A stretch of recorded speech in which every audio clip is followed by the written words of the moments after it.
A lion doesn't concern himself with the opinions of the sheep. Opinions. No, that's not an opinion. It's a fact.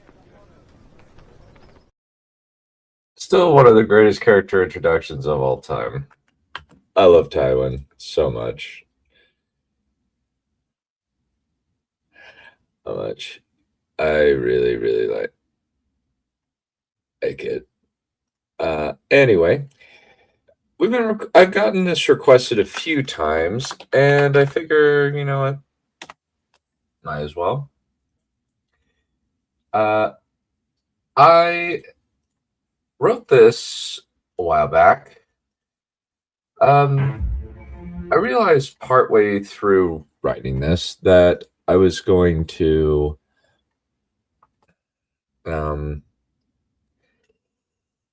have it be kind of long. I knew I wanted to have a very explosive ending for part one, where we had a chaotic tournament and I wanted to have a more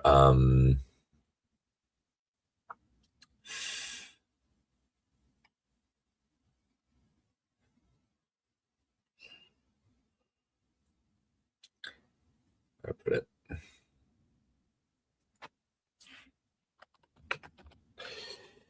How to put it? And then kind of an expanded war where we have a few more details on the war. And yeah, I really like the idea of Jon being a little bit more Tywin-ish.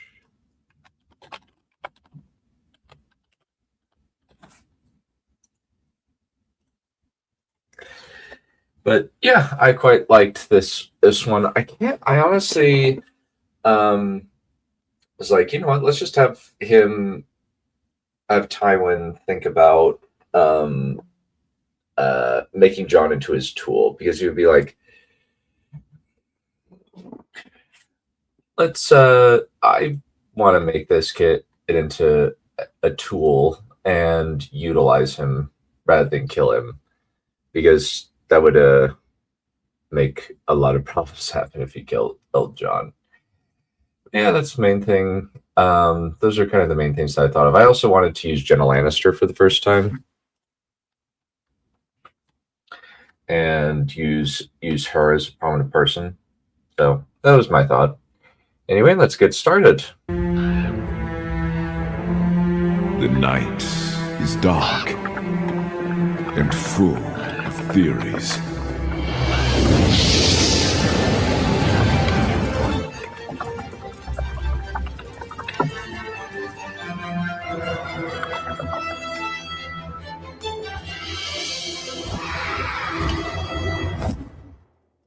What if Tywin Lannister found out about Jon Snow? Let's explore the depths of it in the video.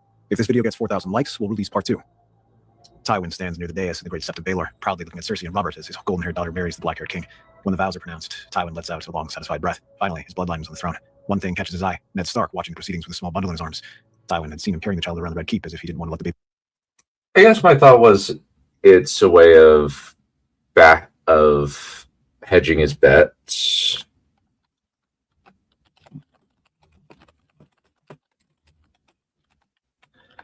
And since the idea is, and honestly, I like the idea of him marrying Jon to Myrcella, because it's just him giving the middle finger to Aerys. I actually bring that up later. It's like, is this just petty vengeance on Aerys? He's like,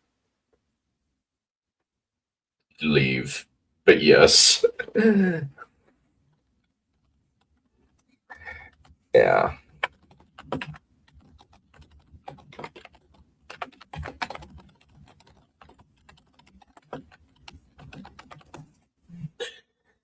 Yeah, I don't think that he the nice thing is he can just kind of train him and say, hey, I can make him just thought purely utilitarian, let's just turn him into a tool, since killing him would have bad consequences. Out of his sight. If Tywin were a man to smile, he would have. So, Ned Stark was just as much of a hypocrite as everyone else. However, when he returns to the Rock, Tywin finds himself unable to forget Ned Stark holding that child. He didn't have a woman with him when he left, and he came back from Dorne with a child. though perhaps he's Ashara Dane's son. But the timing doesn't make sense. Also, Ashara Dane supposedly had a stillborn daughter, and not twins. He seemed so protective, like the child was precious to him. The more Tywin chews on the strangeness of this puzzle, the more he finds himself obsessed with it.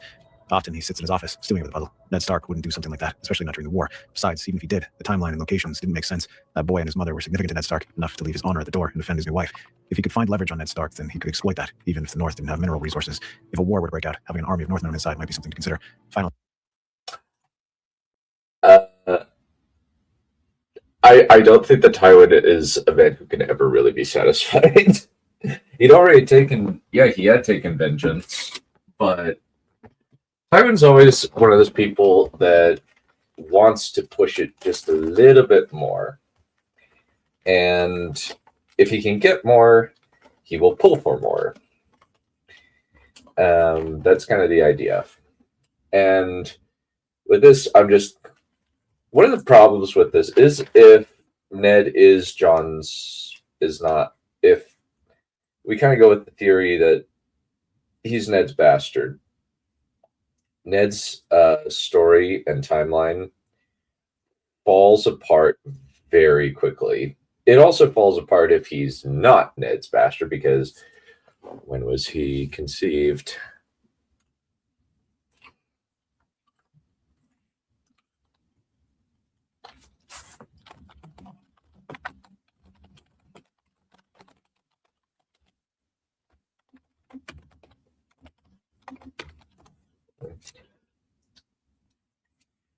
And so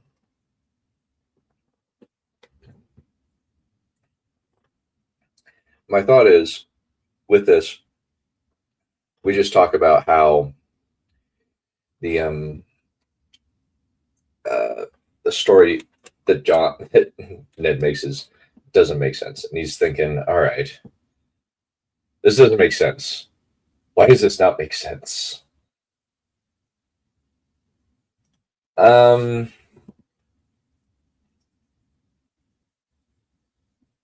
Yeah. He's probably still going to be a bastard and be illegitimate. But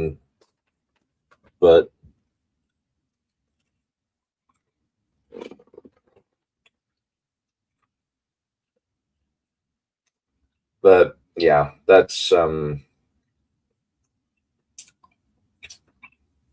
yeah, it's basically because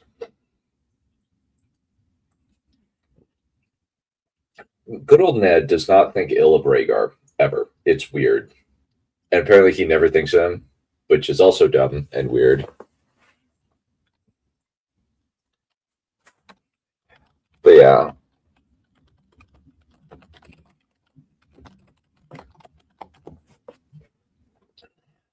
And my thought, I just was like, Tywin would be like, something doesn't make sense. All right, maybe I can use this to blackmail him. Yes, let's blackmail him. And so that was my thought on what he's going to do, which I think is rather amusing. if only to stop fixating on the unsolved mystery, Tywin starts attempting to find the answer to the puzzle. However, to Tywin's irritation, despite his network of informants, he's unable to find any information about Ned having a mistress within the time frame he's calculated. Tywin's frustration starts to mount when, after several years of searching, Ned Stark's mistress remains a ghost. Where is she? Why is she so special? Something doesn't make sense. He doesn't have a child with him when he was here in the capital, and when he went to Dorne to rescue his sister, he came back with a child. He didn't. Tywin grabs his quill and starts penning a letter. Of course, he's been focused on the wrong Stark. Ned Stark wouldn't sire a bastard, but his sister's child. Now that is something he would do a great deal to protect, especially if the child was Rhaegar's. But was he legitimate? If he was, then Tywin might have to either kill him or turn on his own purposes. Now, this was a surprise unlike anything he could have imagined. With that, Tywin shifts his search to find any documentation of Lyanna and Rhaegar's marriage, and the possible paths they might have taken. Slowly, he begins compiling the pieces until he has everything he needs. So, he is the legitimate son of Rhaegar and Lyanna. But what to do about him? Kill him or make him my tool? Both options had merits, but after considering having someone of Rhaegar's talents as a warrior and politician as a sworn sword had a great deal of merit, killing him would likely spark a conflict. Even if he revealed who the boy was, there was that possibility that Robert would side with his old friend. Finally, Tywin decides that having a pet dragon was more useful than a dead one. Now that the course was determined, Tywin personally drafts a letter to Eddard Stark. When Ned receives a letter requesting that he meet Tywin in an unpopulated area north of Moat Cailin, immediately Ned wants to... Yeah, so here we get the idea of Tywin is like, hey, I would like to actually utilize this kid and make use of him, since theoretically he could be used to ensure the continuance of the Lannister line if, say, something bad were to happen. I think the main thing is just they didn't want to stray from the core cast. They also practiced a great deal of actor favoritism, where they specifically wanted to pander certain actors for Emmys. Like they wanted to pander Kit Harington and Maisie Williams and Indira Varma and everyone else, and Lena Headey, by just creating non-verbal Emmy baiting scenes. Their commentaries are filled with this. Yeah.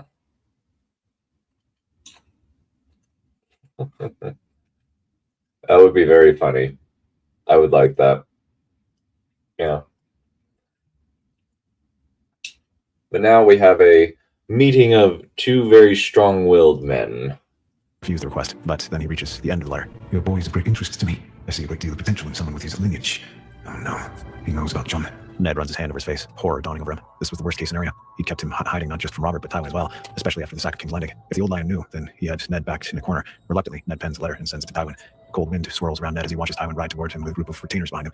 He brought his own guards, but Ned had to admit that he was worried about the hulking monster of a man who stood beside Tywin. Finally, the Lord of Casterly Rock pulls up his horse in front of Ned. His expressionless face gave him the appearance of a statue. Lord Stark, thank you for accepting my invitation to meet Lord Tywin.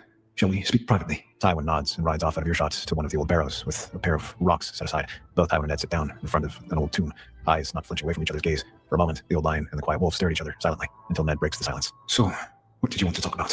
If you'd like to discuss my son Rob, I prefer to train him for rule myself. Nothing of the sort, Lord Stark. Quite the reverse.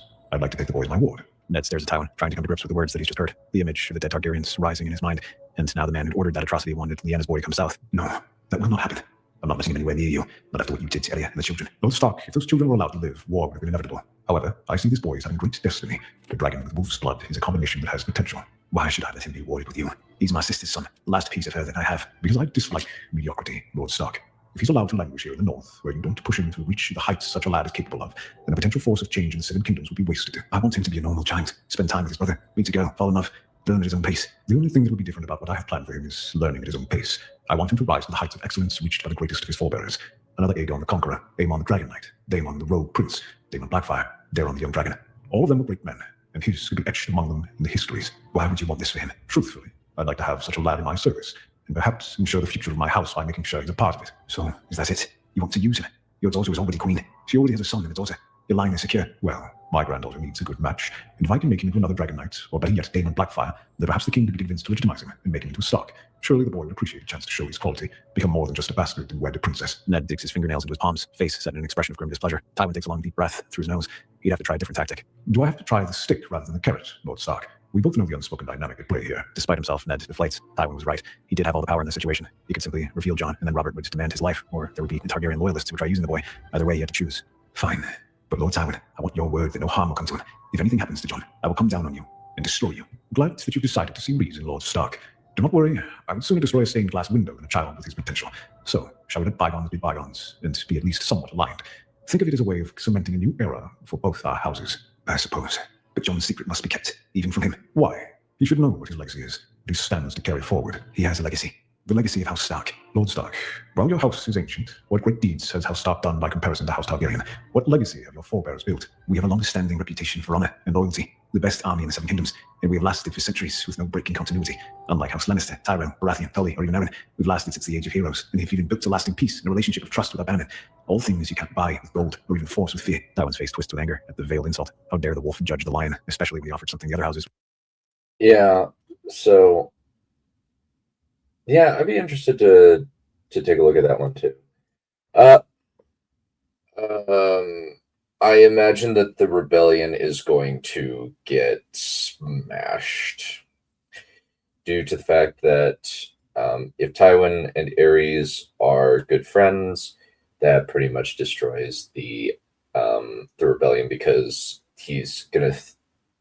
because that means that the Reach and the Westerlands are both going to come down on our good friend,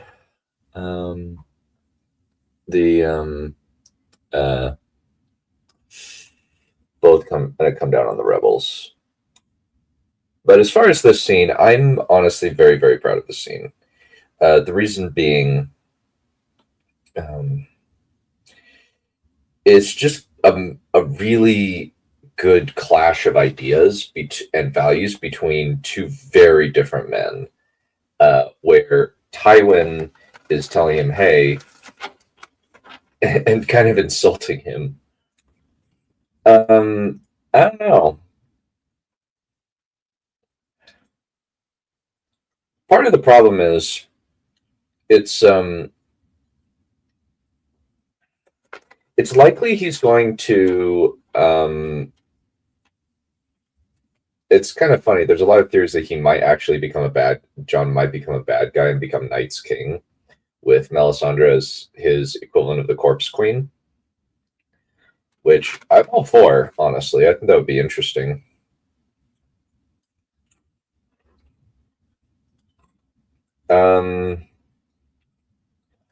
Psychology degree, I like that.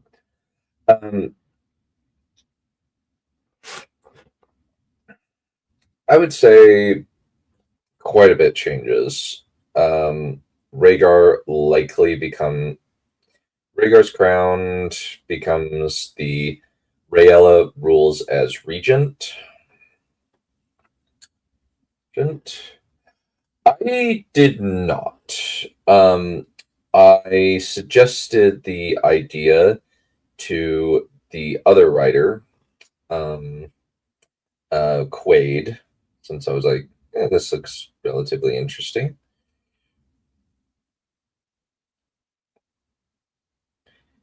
But no, I did not write that one. No. I wrote the Jon as a Night King video. I took a lot of risks with that one that I feel like were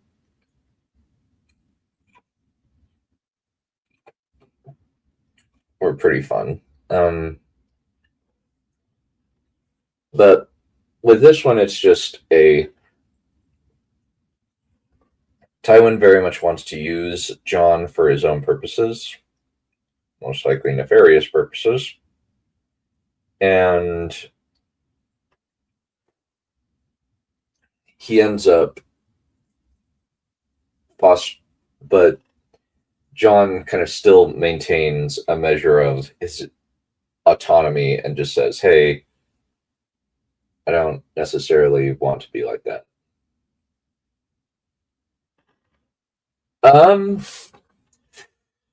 So we're going to be doing a lot more dual reborns for people who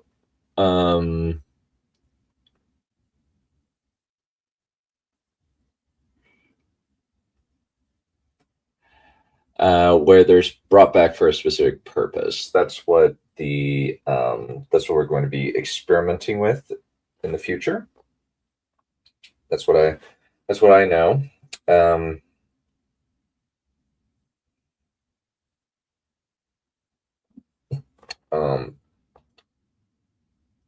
He probably wouldn't he would probably make it so that Ares did not did not get out of Duskendale. I'm not 100% sure of anything else, really. Kind of like how Mel brought Robert. Not necessarily revived, no.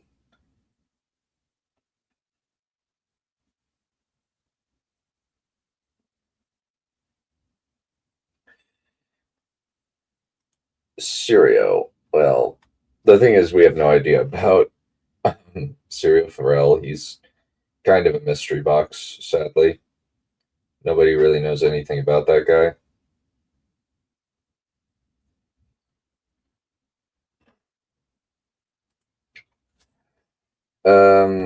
I think that would just make things worse, actually. The reason why I say that is because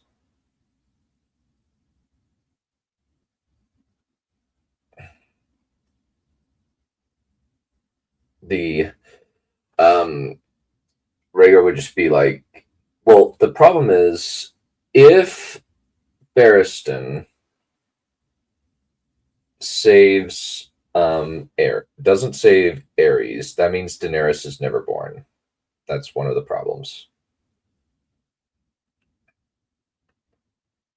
Almost that you experience. Jon goes up to Bravos. Maybe.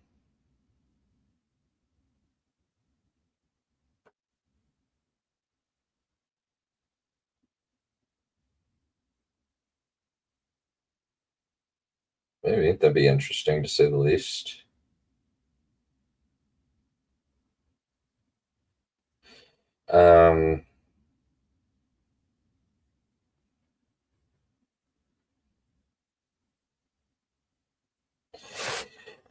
Jon goes after Bravos. Okay, maybe. It'd be interesting. 9 voyages. We kind of did that with Jon getting the Iron Fleet, but I guess that's kind of true. Oh, we could do that one. But yeah, let's keep going with this one. But I really like kind of just the interplay where we're getting to use a lot of subtle dialogue between the characters where they're able to, how to put it, just bounce off of each other in a way that is really interesting. We get some good interplay of the dialogue between two very different people that don't really get to interact at all throughout the show, or even the books. And I honestly really like doing that. Would sell their souls for. However, he forces himself to calm down and simply offers his hand. So, shall I make the arrangements? I'd like him to be at least 8 years old before I send him south, and I'd like him to come back after 3 years. All right, but after a year in Winterfell, I'd like him to return to Casterly Rock to continue his education. It's imperative that I have time to make him into the man I see him becoming. Very well. Is there anything else that boy lacks that I can provide? I'm not sure I understand. I imagine that unless your wife is singularly kind, or you've told her about who Jon is, she isn't terribly happy to have the product of your supposed infidelity around. Ned shakes his head, which causes Tywin to nod in satisfaction. There was something beyond just skills that he could be offered. I know that my sister Jenna is a jovial and affectionate woman who would be happy to provide that sense of acceptance and nurture to the lad.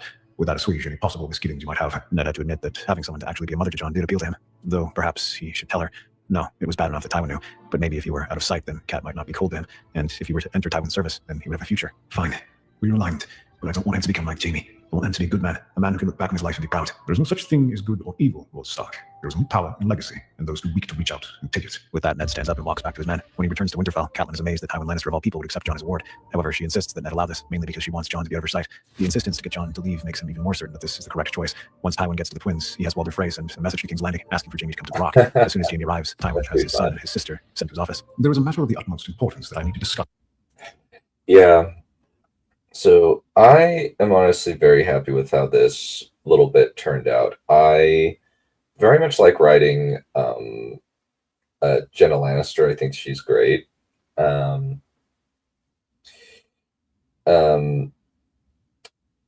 I personally really like how she is one of kind of like the standout people within the Feast for Crows, where she's just blunt and upfront, does not take crap from anybody, and is actually like kind of a nice person, though it's kind of probably fairly probable that none of her kids are her Frey husbands.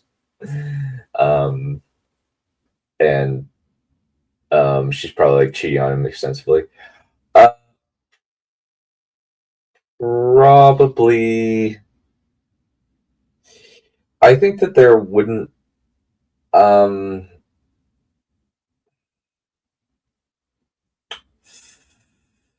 problem is she is already betrothed to Robert Baratheon. That's a major problem. So unless he negotiates with Robert, that's gonna be a problem. Yeah, I would agree. Though Millie Joanna Lannister is probably just as evil as Tywin, since he unequivocally loves loves her and chose her to be with, I imagine that if I ever have the chance to include Joanna Lannister, I'm definitely going to make her be as bad as Tywin.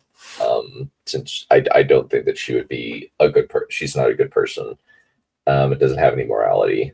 Probably likely doesn't have morality, just like Tywin. And with this, it's just Tywin. I'm kind of fudging things a little bit because of the fact that how to put it. Tywin probably wouldn't have the ability to call Jaime over, but here's the problem. It's kind of inconsistent what the rules are as far as where the King's Guard goes. Mainly because of the fact that what is it?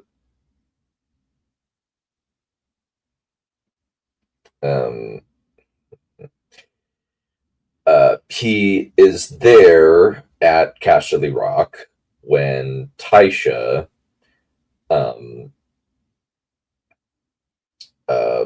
the Tysha incident happens, but then he kind of seems to, and then Tyrion's whole life is kind of contradictory because we don't know when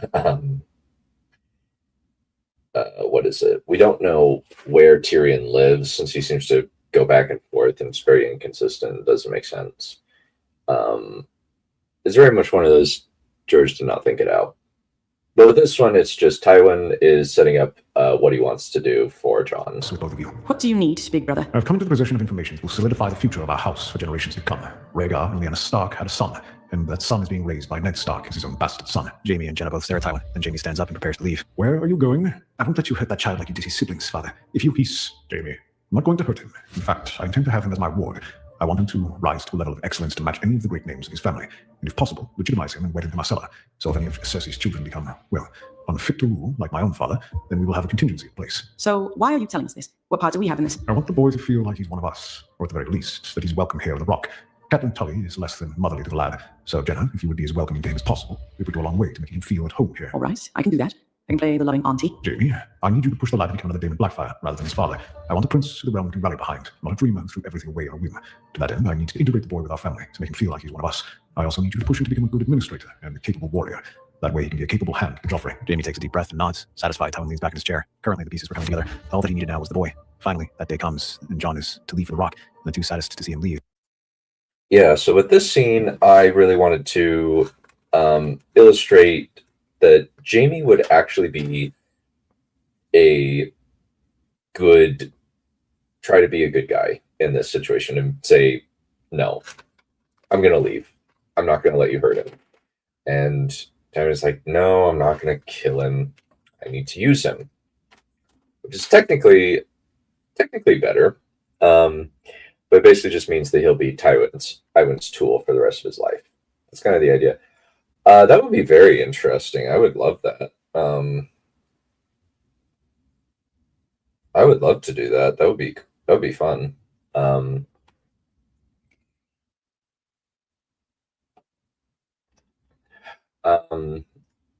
He probably could. It would be really, really bad look, though. It would be incredibly bad. A really bad look. But the main thing is just he is setting in place, hey, here's our plan. Let's try to integrate him with our family and like actually make him feel like he's one of us. And so from there, that creates the setup for who Jon is going to be. And I even had a slight accent change for him, since a lot of the lines that I wanted to have him, I was like, that is just going to sound wrong in a northern accent. So I asked Boba to shift it. So that is the deal. For Arya and Robb, gently he musses his baby sister's hair as she clings to his leg. Jon tries to comfort his little sister, but she pleads with him to stay until Catelyn pulls her away. Before Jon leaves, Ned gives him a gift, a small silver pin of a wolf head with ruby eyes, with a sword passed through the head. When Jon looks up at his father, Ned puts his hand on the lad's shoulder. Jon, always remember who you are. You may not have my name, but you have my blood. You're a Stark in your heart, lad. Please don't forget who your family is. Thank you, Father. I won't let you down. You can never let me down, John. You're my boy, and you always will be. Impulsively, John flings his arms around his father. Ned holds John close, not wanting to let him go. After a moment, John releases Ned and walks to the horses. After a long journey, John and his guards arrive at the rock, where he's met by Lord Tywin, Jenna, and Jaime. As soon as he sees Tywin, he's instantly in awe of the old lion. If he had known this wasn't Robert Baratheon, he would have assumed Tywin was a king from how he carried himself. Respectfully, John dismounts and bows toward the Lord of Casterly Rock. Welcome to the Rock, Jon Snow. We've been awaiting your arrival with great interest. Lord Tywin, I'm honoured that you've asked me to come here to be your ward. I'll do what I can to be worthy of your gift. Listen to the respect in that boy's voice, Tywin. Come here, lad. John gives the plump woman a questioning look until she walks over to him and gives him a warm hug. Surprisingly, John hugs her back, awkwardly at first. Then he lets himself sink into the hug. You're coming home with us, lad.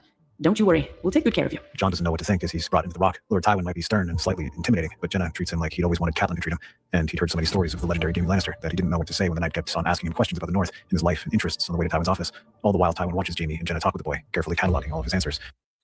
Yeah, so I really wanted so there's a couple of little things in this scene that are actually very, very just obscure references. Well, one that I wanted to do was I wanted to have that pin later on be the pin of the Lord Marshal, and kind of have that come back to the story later. Another thing that I wanted to do, well, actually, I kind of had that.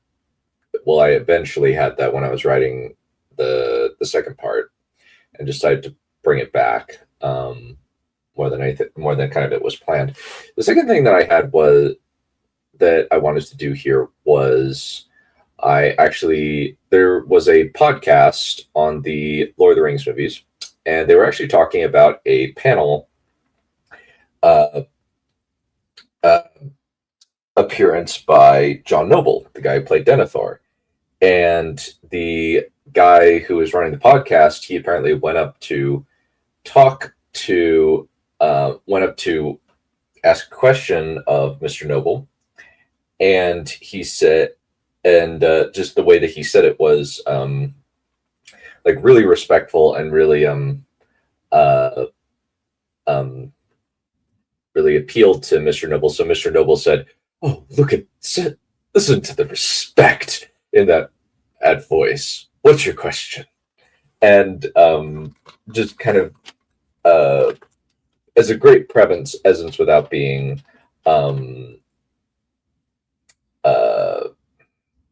arrogant.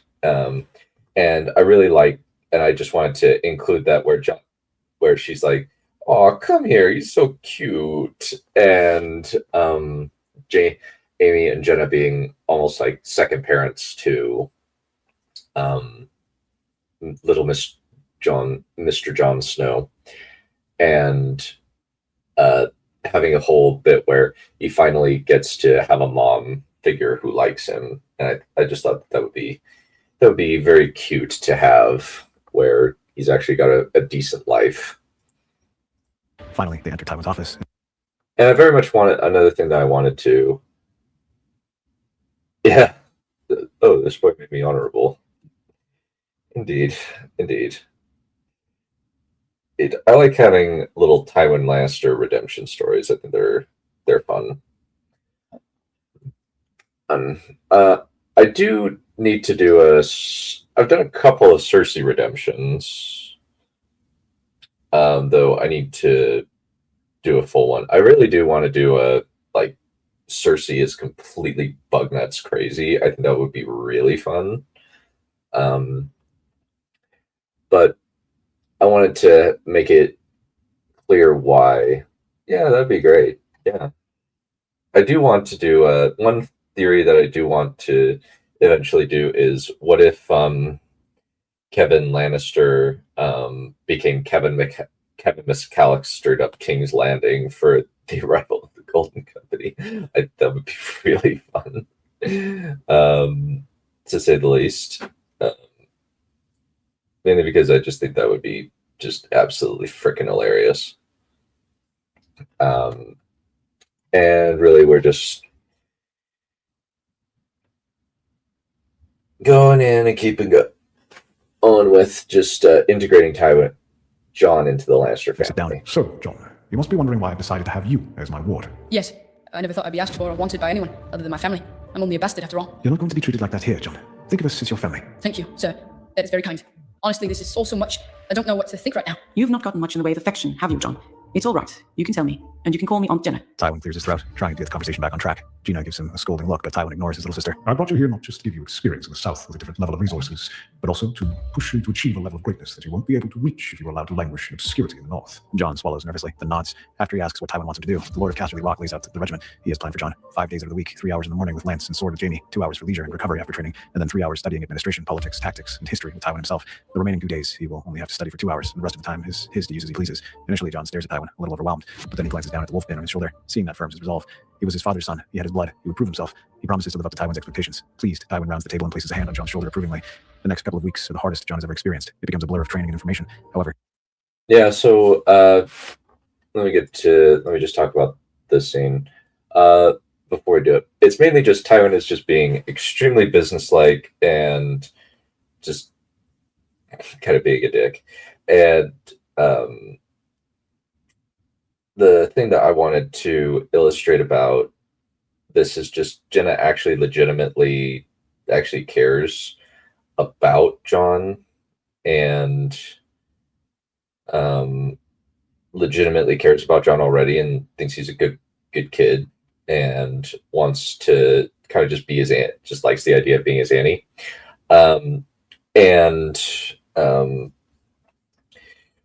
I also wanted to have just a little bit where we see Jaime trying to functionally be a dad to the young Stark boy. Yeah, she would be a good mom. So the thing with this one is very much that how to put it.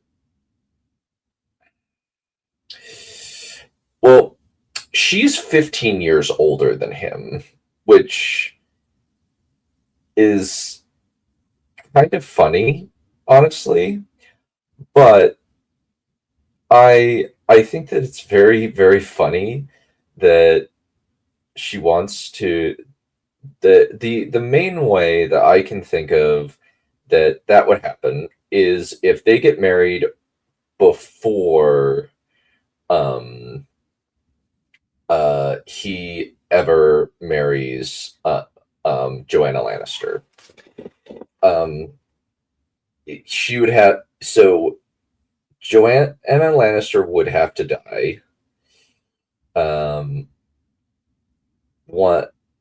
Lannister would have to die, I imagine. And how to put it? And or Olenna would just, and we're talking about a mid 30s, early 30s woman seducing a teenager. So that's probably what's going to happen since she's already got three kids already, who are the heirs to Highgarden. And since she's not going to be, since that's kind of one of the things that people forget is the significant age gap between Tywin and Olenna. Well, the thing is, she doesn't really have a claim to the Reach.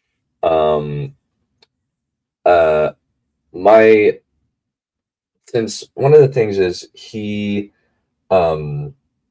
very much wanted to marry his cousin since he met her at the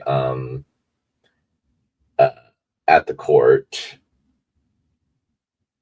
Since the thing that happens with the Reach is that if they get married, she just comes to Casterly Rock since she's not a Tyrell. She's a Redwyne.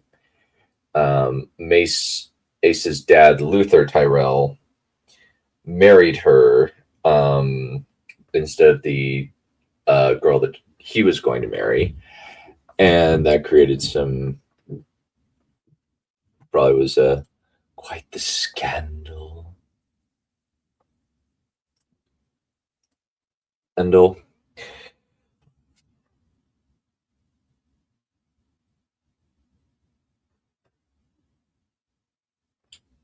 And yeah, that's one of the main things that you would have to look at over there.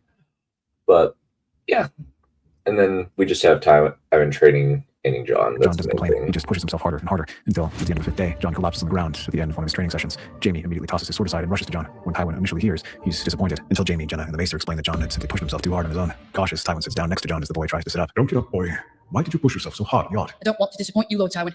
I don't want to get sent back to my father and Lady Catelyn in shame. I'm impressed at your dedication, John. But I want you to be a sword, not a piece of scrap iron. If you go at the pace Jaime has set for you, then you will be able to meet my expectations. Take the next few hours for yourself. I'll see you later in the evening.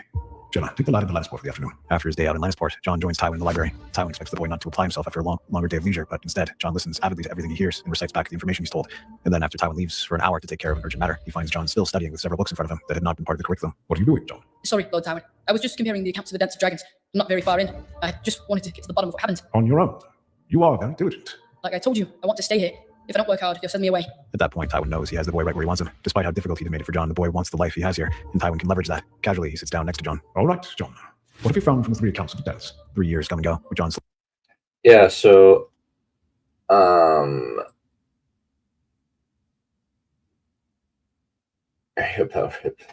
don't think it's really him caring about the red bitch. I think he's just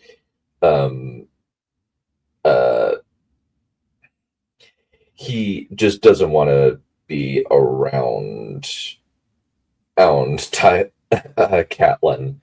and he's scared. Well, it's mainly Olenna tried to take over the Reach by killing her husband, but the thing is, by marrying, that means that she goes to. If she marries Tywin, that means she goes to Casterly Rock. She is not going to be in the Reach anymore.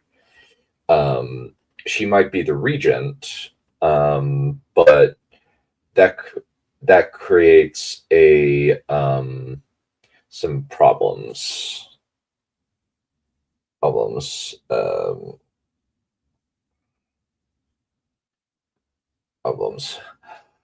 I did not know that was Quaid, one of our other writers.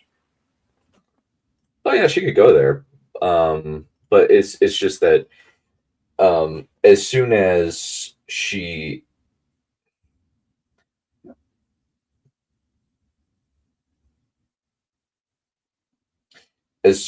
marries again, that means that she is now going to go to her new husband. So that's my thought. And she would have to do it very close to around the time of the Reigns of Castamere, in order to have it fit and make it so that she would be actually of use to Tywin, because he's not going to let her kids inherit the Rock. He does, but the thing is, as soon as she leaves, that means that she's going to have somebody else act as the regent for him, because she can't very well run it from Casterly Rock. So that's the thought process, at least. Slowly becoming what Tywin wishes him to be, a capable fighter, a sharp administrator, and a pragmatic judge. One person that Tywin keeps away from John is Tyrion, believing his dwarf son will corrupt the boy. And really, Tyrion doesn't want to spend time with his father's pet project. Finally, John is given the chance to return to Winterfell for a year before resuming his wardship. Don't lose your edge while you're in the north, John. I won't, Lord Tywin. I promise. I won't let you down. You've shown me your quality, John. When you return, I'll tell you what my aim is for you. John smiles and offers his hand to Tywin, who shakes it. Before he leaves, the boy gives Jaime and Jenna a hug. When the older Lannister lady releases him, John reaches up and gives her a dutiful kiss on the cheek, then runs to his horse and rides north with a small retinue. He's a good boy, Tywin. Do you really need to do what you plan? That boy has the potential to be a hand of the king, as successful as Baelor Breakspear. Perhaps even a king if Joffrey becomes unfit. So, as he weds Marcella, then the future of our house will be secure. Either way, we win. Jaime, return to the capital and examine the temperature of Joffrey and Marcella. I want to see what role we should be preparing our young dragon for when he returns from the Rock. If Marcella is suitable, bring her to the Rock so she can meet John. Couch it in terms of having received a heritage. Tywin, he's just a boy. Prepare him, yes, but shouldn't we be patient? Patience is what caused our father to become the Laughing Lion. John is far too valuable to waste on such a fate as that. I put far too much effort into the boy for that. Sentiment, Tywin? He's a valuable asset. I want him to become someone who can etch his name with the histories. When Jaime arrives in King's Landing, he's disappointed in Joffrey by comparison to John. The prince is moderately talented with the sword, but he's rather cruel. Yeah, so at this scene, I just wanted to have a whole bit of Tywin being a kind of expressing what his aim is, as well as issuing his how to put it, as well as talking about exactly what kind of drives him and what's his character like. Him kind of expressing distrust and distaste for his dad, which obviously we know. Also, little bits and pieces like Jenna kind of being more concerned with him, with John's well-being, and him also kind of keeping a little bit of a leash on John by saying, "Hey, when you come back, I'll tell you what my my aims are for you," and be like, "Oh gosh, I'm excited," and that's kind of the main thing. And then then kind of on the 3-year sabbatical,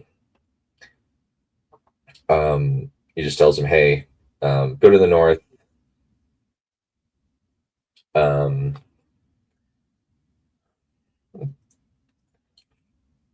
that would be interesting. I like that. Okay." But the main thing here is just now Jamie goes to the capital and takes a look at what are they like, and he's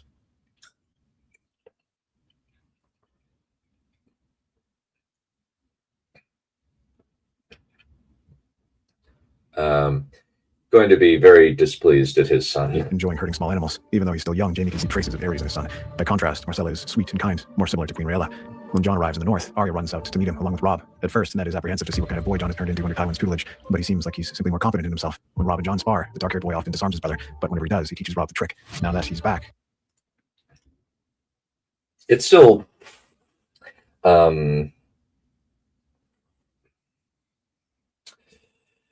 Jamie. I didn't feel the need to change that. The only times I really need to change that are if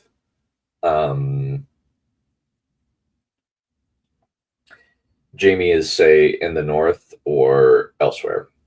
That's the main place I imagine it would be. And with this, I wanted to kind of illustrate the changes in John, where he's a bit more take charge, and Robb kind of goes with his lead a little bit more. Another thing that's kind of interesting is that John's actually older than Robb by a little bit, which actually makes things a little bit more interesting. When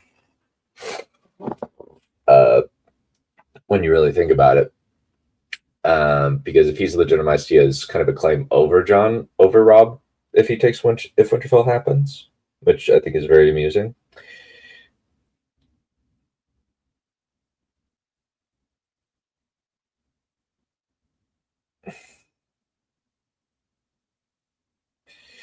But the main thing here is just kind of showing the changes in John and how they affect Kat, because she would probably not be very happy. Catelyn finds herself resenting John even more, especially since he seems to be eclipsing her son. Despite not having Tywin breathing down his neck, John still maintains his regimen of 2 hours of hard training in the yard, then 3 in the Winterfell library, though he'll often spend it with Arya and Robb. What has Tywin Lannister been teaching him? What is all this about, Ned? He behaves more like a southern lord than even someone like my brother. I held my tongue about this while he was gone, but now that he's back and Robb and Arya seem to follow his lead, I need to know how you arranged for Lord Tywin to take him on and give him this level of education. Ned watches John and Robb in the yard, the Tully boy watching as John demonstrates a particularly complicated series of moves with the sword. Should he finally tell Kat? It seems as though Tywin was fashioning the boy to either be king or a hand to the king. Ned intensely disliked that idea, but John seemed to be suited for it. I never told you about John because I was scared about you either revealing who he is to Robert or attempting to use him. Use him? Why, no, he can't be. Yes, he's not my son. He's Rhaegar Targaryen's son. I was just trying to protect him. Tywin somehow put the pieces together and asked for him to be brought south. He wants to use the boy as a tool to secure his family legacy, but against all my worries, being in the south has been good for him. So he's not going to be in danger of overthrowing Robb? No, he won't. Tywin wants him in the south, since he views the north as a backwater where someone with John's potential will be wasted. If you want me to secure the succession, I'll send documents out to my Benjamin to sign. It will secure Robb as Lord of Winterfell. Catelyn lets out a sigh of relief and gives Ned a hug. After that point, John notices the Lady Stark doesn't seem as cold toward him. Not as warm as Jenna, but not frightening either. She even seems to approve as Robb and John start following the same regimen together. Robb even asking for Ned to tutor him like how Tywin had tutored John. When the year is close to done, Jaime returns to the Rock to report his findings to his father. Tywin looks up as his son enters his office and steeples his fingers. What of our assets? I don't think you want Joffrey to be king. Why? Because he has traits of Ares. That sister of yours has ruined him. You'd think Robert would at least try, but the drunken oaf is clearly as lazy in raising his heir as Cersei is incompetent. And what of Marcella? Well, if Joffrey is Aerys, Marcella is more like Queen Rhaella, if that comforts you. Excellent. That narrows down our possibilities. John must be groomed for assuming the Iron Throne with Marcella as his queen. This is just petty vengeance on Aerys by marrying his grandchild to yours. Tywin glares at his son, causing Jaime to flinch. However, despite his father's baleful expression, Jaime meets Tywin's gaze. Eventually, Tywin shrugs and starts writing a letter as a sign of dismissal. After a year, John departs. Yeah, with this, I definitely wanted to just illustrate the differences where we have just the difference of kind of illustrating that kind of, yeah, history does repeat, where Joffrey is kind of like Aerys and Marcella is like Queen Rhaella. And I know that kind of the Mad King play has come out, and I'm like, I feel like it's very fanficky, honestly. I really don't like a lot of aspects of that play.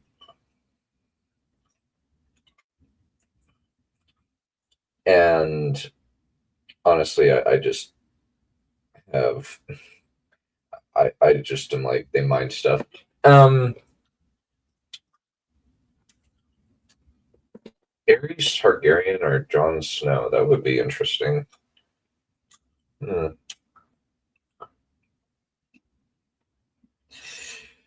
is interesting indeed. I do like that idea. I think Aemon as Jon makes the most sense, since Aemon the Dragon Knight is one of his heroes that he constantly says he is the name of. I honestly quite like that.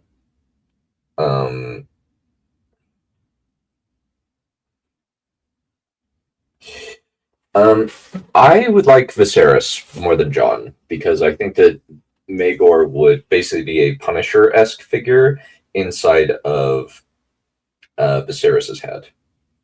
And I personally like that idea quite a bit. Mainly because it's just such... It would be... He would basically restrain some of Viserys's, I guess, impotent nature. While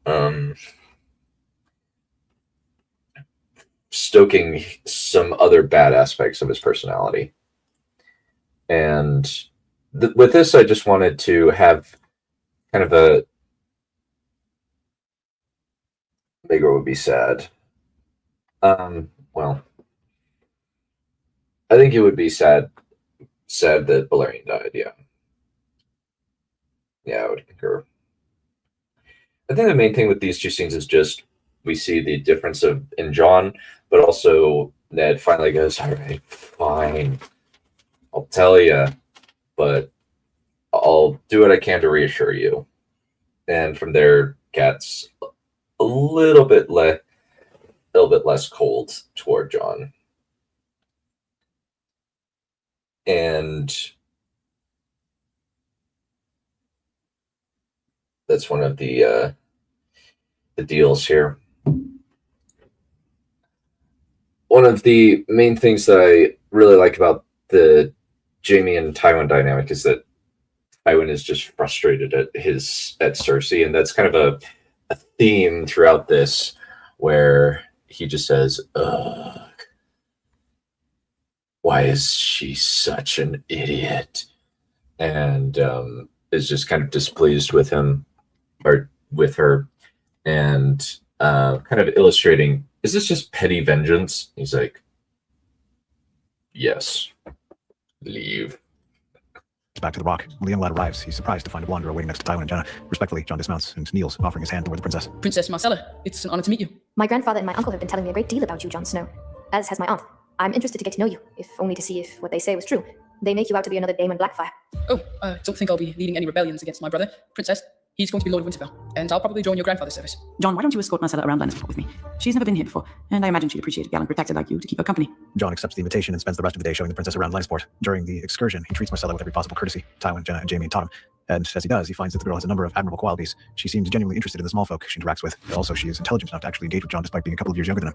Finally, the day ends, and the trio returns to the Rock. As he prepares to sleep, Jon finds himself thinking about the princess. Could a bastard like him marry someone like that? Could that be what Lord Tywin sees for him? Is that why he's done all this? Over the next year, Myrcella herself grows to like Jon. He might be a bastard, but he treats her like a friend, unlike many members of the court, let alone Joffrey. While Jon is out in the yard, Myrcella walks into Tywin's office to talk with her grandfather. Grandfather, it doesn't seem fair that Jon is a bastard. Do you think we could legitimize him? I'd actually like to marry him. So, you like him that much? Good. I'd hoped you would. He's a very promising boy, and you need a match worthy of you.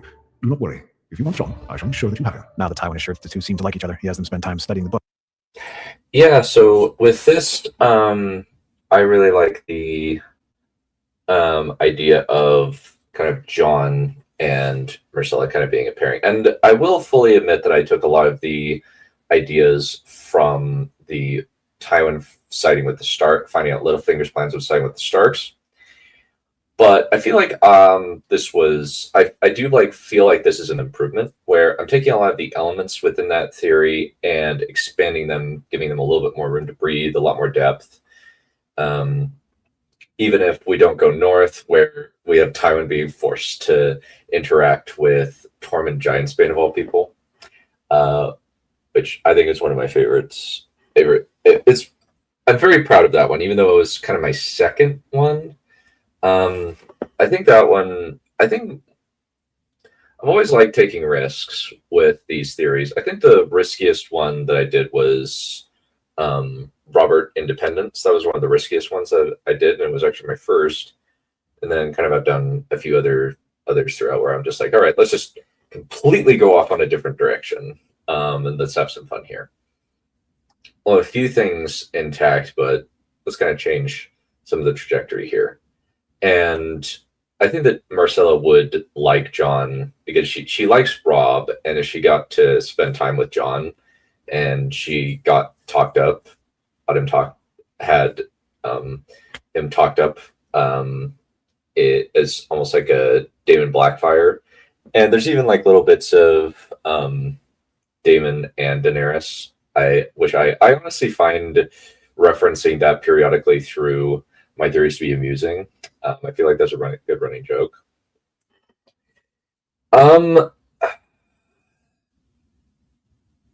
Okay, one for Daenerys.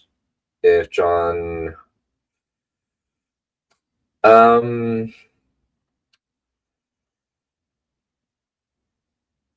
maybe you'd have to get the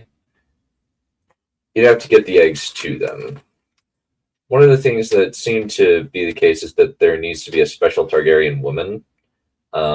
This is kind of what we see in Fire and Blood, where, we can kind of fudge things a little bit, but that's one of the things that I just kind of noticed is that there's nothing. I'm like, oh, the main thing is just Daenerys is special. That's the big thing. Just like Dreamfire, Rhaena is special. Rhaenys the Queen Who Never Was is special, and Rhaenyra is special. But those are the main things. But with this, we just have kind of the setup for Jon and Myrcella at least being two. I think it's safe to say that all of the dragon eggs were destroyed at Summerhall. Other than the Winterfell eggs. If the Winterfell eggs ever exist, which I go with they do exist. Because if the Maesters dismiss something magic, that means that it automatically is true. So, but yeah. And I think just having that time to bond and Jon having some ambition and thinking, could be possible. And that's kind of what I like about this, is just actually writing a bit of book Jon. With him as well as together, with two people to talk about the problem together. Both children are able to help each other to see the new perspectives. One day, something happens that Tywin did not intend. Jon runs into Tyrion when the dwarf returns from drinking in the city. Lord Tyrion, I'm sorry we haven't been formally introduced. Oh, so you know my name, bastard. Well, I suppose that you would know all about the family embarrassment. Don't you have something better to do than talk with the imp of Casterly Rock? Have I offended you, Lord Tyrion? If so, I'm sorry. I would beg your pardon. Oh, you've never done anything. That's the problem. You just come in and my father treats you better than either me or my brother. Almost like he wants you to be his heir. It doesn't matter. He's always trying to put me out of sight, out of mind. Now leave me alone so I can go sober up. John frowns as Tyrion walks away, confused as to what the dwarf could possibly mean. After stewing on it, John decides to get to the bottom of it. After questioning Jaime as to Tyrion's character, John finds the dwarf in one of the lower levels. When the knock comes, Tyrion yells at him to go away, but John keeps banging on the door. Cursing, Tyrion opens the door to see John looking down at him. What do you want, bastard? I think that we've gotten off badly, Lord Tyrion. I brought something for you. What could you possibly have that I want? For answer, John holds up a flagon of red wine. Tyrion's eyes immediately rise, and he snatches out of the boy's hand and motions him into the room. All right, you have till I run out of this wine. Yeah, so with this scene, I really liked writing it, where we finally get to kind of a turning point where John gets to see who Tywin Lannister is. And one of the things I wanted to make sure of is that we don't shy away from the fact that Tywin is an awful person. And having Tyrion run into John seemed like it was the best way to do it, where Tyrion was one of the few people that has a very more unbiased view aside from Ned. And also somebody who has personal experience of just how bad of a person Tywin is. And so I already did. I did have him do that. I did have him do that, actually. We'll see it in a bit. But one of the things that I did want to have here is that Tyrion just kind of like, you're treating a bastard better than me? You asshole. And thinking about just kind of stewing over it and just being really cold toward John initially, and John being like, what's up? And what's up with that? And just trying to be polite. And since at his core, John is actually a very kind person. Kind of, I can see, kind of like how we see, even though he's a northerner, he holds to a lot of the knightly virtues, like protecting the weak and the innocent, especially in the beginning of his arc before he kind of turns cynical, and pragmatic and dance. That would be really cute. Though I do think he probably at least somewhat got over her, because he had a lot of kids with his wife. Like a lot of kids. Yeah, like 8, which kind of means they were going at it. So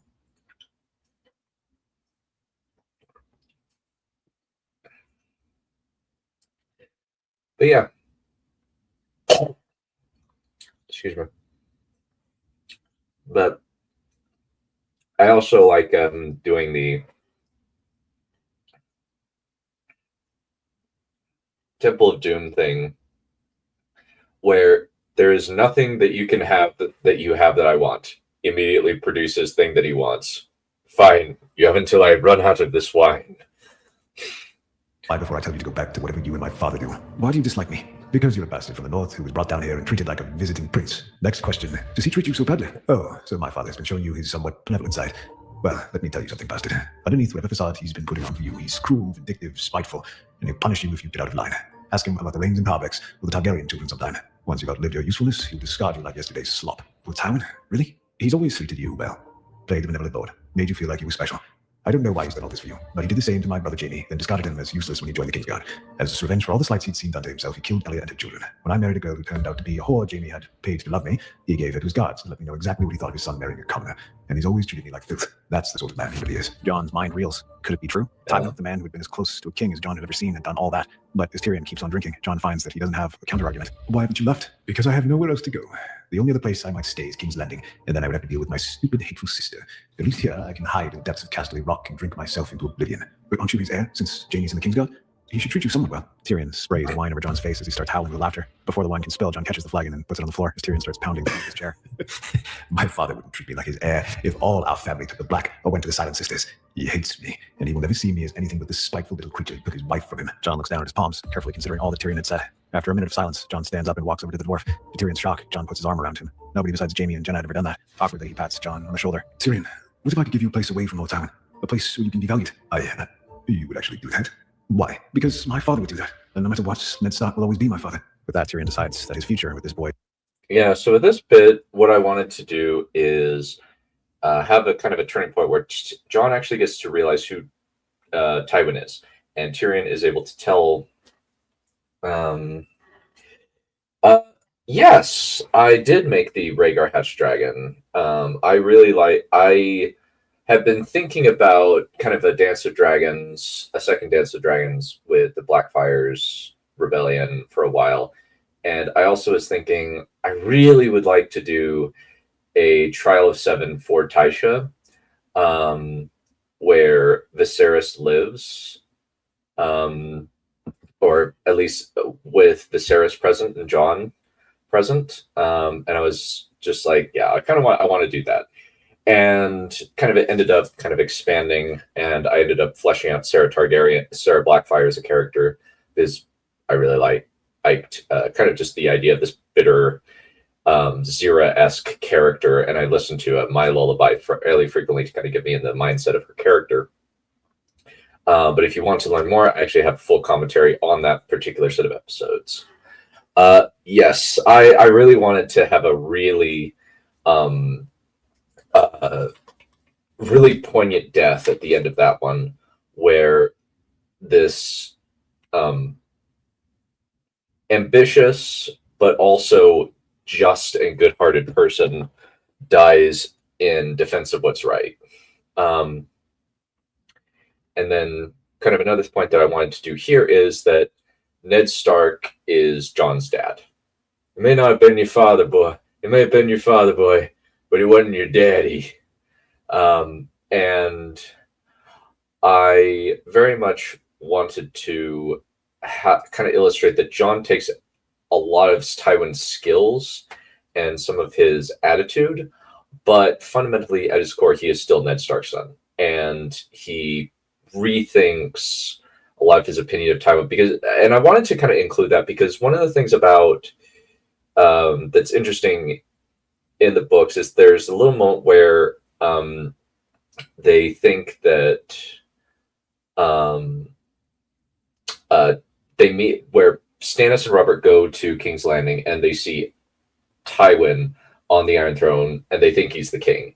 And so I wanted to kind of have Jon have a similar thing, and then he kind of realizes, oh, there's something rotten there. Yeah, I really like the idea of Viserys actually becoming a good and honorable guy.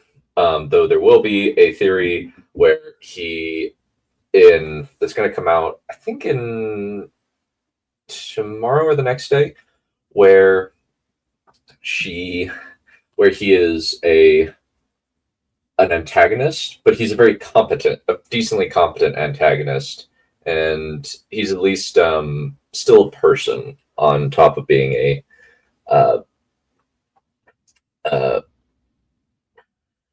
antagonist. And kind of I really like kind of just this bit between Jon and Tyrion where kind of Jon Snow and Tyrion are just buddies, and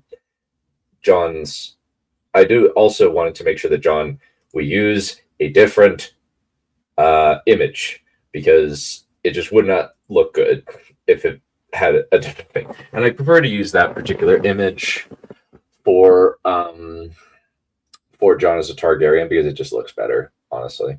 Is better than anything his father would ever give him. The dwarf extends his hand toward the bastard Winterfell so that they can clasp arms. When Tyrion and Jon start spending time together, Tywin is immediately resolved to try splitting the two apart. But after Jenna remarks that Tyrion is most like his father, the old lion decides not to press the issue. He's also forced to admit that Tyrion isn't a bad influence, since Jon's studies don't suffer as a result of spending time with the dwarf. Also, Myrcella likes her uncle as well, so he's forced to simply grit his teeth and bear it. The years pass, and Jon grows closer with Tyrion and Myrcella, including learning to play the harp at Tywin's suggestion. It's awkward at first, but once he's good at it, he starts playing for Myrcella when they're out in the gardens. Finally, the day comes when Jon is to return to Winterfell. Before he leaves, Tywin summons the boy to his office. The old lion has a long bundle on his desk, a serious expression on his face. Casually, he motions Jon to unwrap the bundle. Jon, your education is at an end. You've achieved my expectations for you, and so I feel you should have something to remember your time at the Rock. Carefully, Jon unwraps the bundle, revealing a sword with a black wolf head pommel on it. Two more snarling wolves forming the crossguard, rubies forming the eyes. Thank you, Lord Tywin. You've earned it, Jon. I gave my son a blade when he was knighted, and though you follow the old gods, I decided that you should have a sword worthy of you. You honor me, Lord Tywin. I do have a question for you before I leave. Very well. What do you wish to know? Well, two things, actually. The one is I'd like to take Tyrion back with me to Winterfell. I think he'd do fairly well up there. I know he's been something of a thorn to you, so I'd like to do you a service by taking him with me. An interesting request. Very well. Tyrion may depart with you. And the other? Why me and not Rob? He's the heir. He'll be the Lord of Winterfell after my father. I'm just a bastard, and yet you've brought me in, taught me everything a lord should know. You've introduced me to your granddaughter in the process, even though someone like me couldn't possibly marry someone like her. You've demonstrated good logic with your question, so I'll answer your question candidly.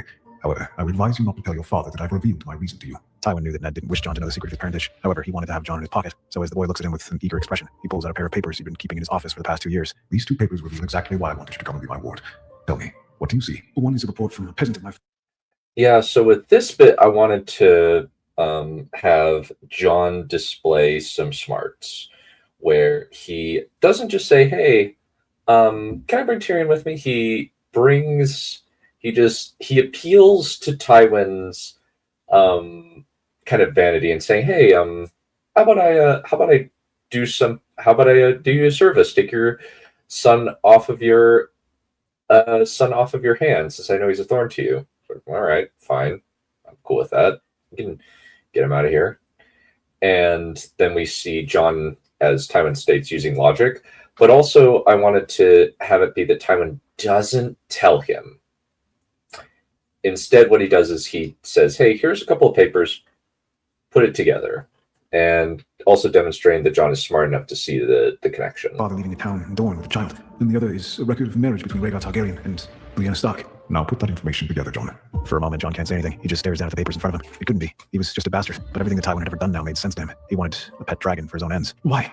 If I'm Prince Rhaegar's son, why didn't you kill the other Targaryen children? You heard about that, I see. It's very simple. I need to prove my loyalty to Robert, and they were the cost. He would have done it himself, but I made sure the blood was on my hands rather than his, so that he would bring me into the fold. So, what do you wish of me, Lord Tywin? My grandson Joffrey has displayed traits that I deem to be rather, shall we say, disquieting me. I mean to have you legitimized, wed my granddaughter, and either serve as the hand of the king with my backing, or prince consort, or king if Joffrey should meet with an accident. That is my price for your education, Jon. That you ensure the legacy of my dynasty for centuries to come from your actions. Jon carefully controls his fear and simply grips the hilt of his new sword more tightly. Now he sees the man Tyrion said he would. Tywin wasn't this great lion. He was a cold, calculating man who would hurt anyone in his way. However, Jon couldn't forget how Jenna had treated him like her own son, how Jaime had trained him. The look in Marcella's eyes when she looked at him. Swallowing, he nods and offers his hand to Tywin. For all you've done for me, and plan to do for me, I will ensure the future of House Lannister just as I would for House Stark. Then we are aligned. Good. I'm pleased that we see eye to eye. Now go. You have a few goodbyes to say before you depart. When Jon departs with Tyrion, Marcella also leaves for King's Landing with Jaime. When she arrives, Tommen starts pestering her for all the... Yeah, so at this bit, I very much wanted to have kind of state what Tywin's reasoning is, and make it so that it's very clear to the audience, okay, this is why Tywin wants to do this. Because he's like, all right, I want to have a contingency in case something doesn't go quite as I think it will, as well as make sure that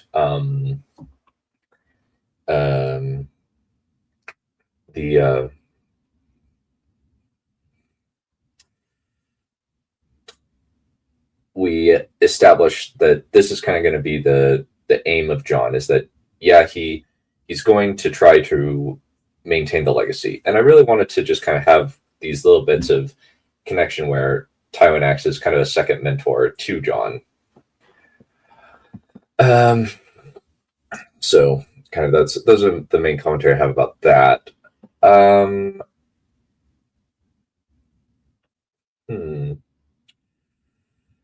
The problem with it is he needs to go to the coast before he can get found by Euron Greyjoy. Raised by Melisandre. That's honestly really creepy because she fully intends to sleep.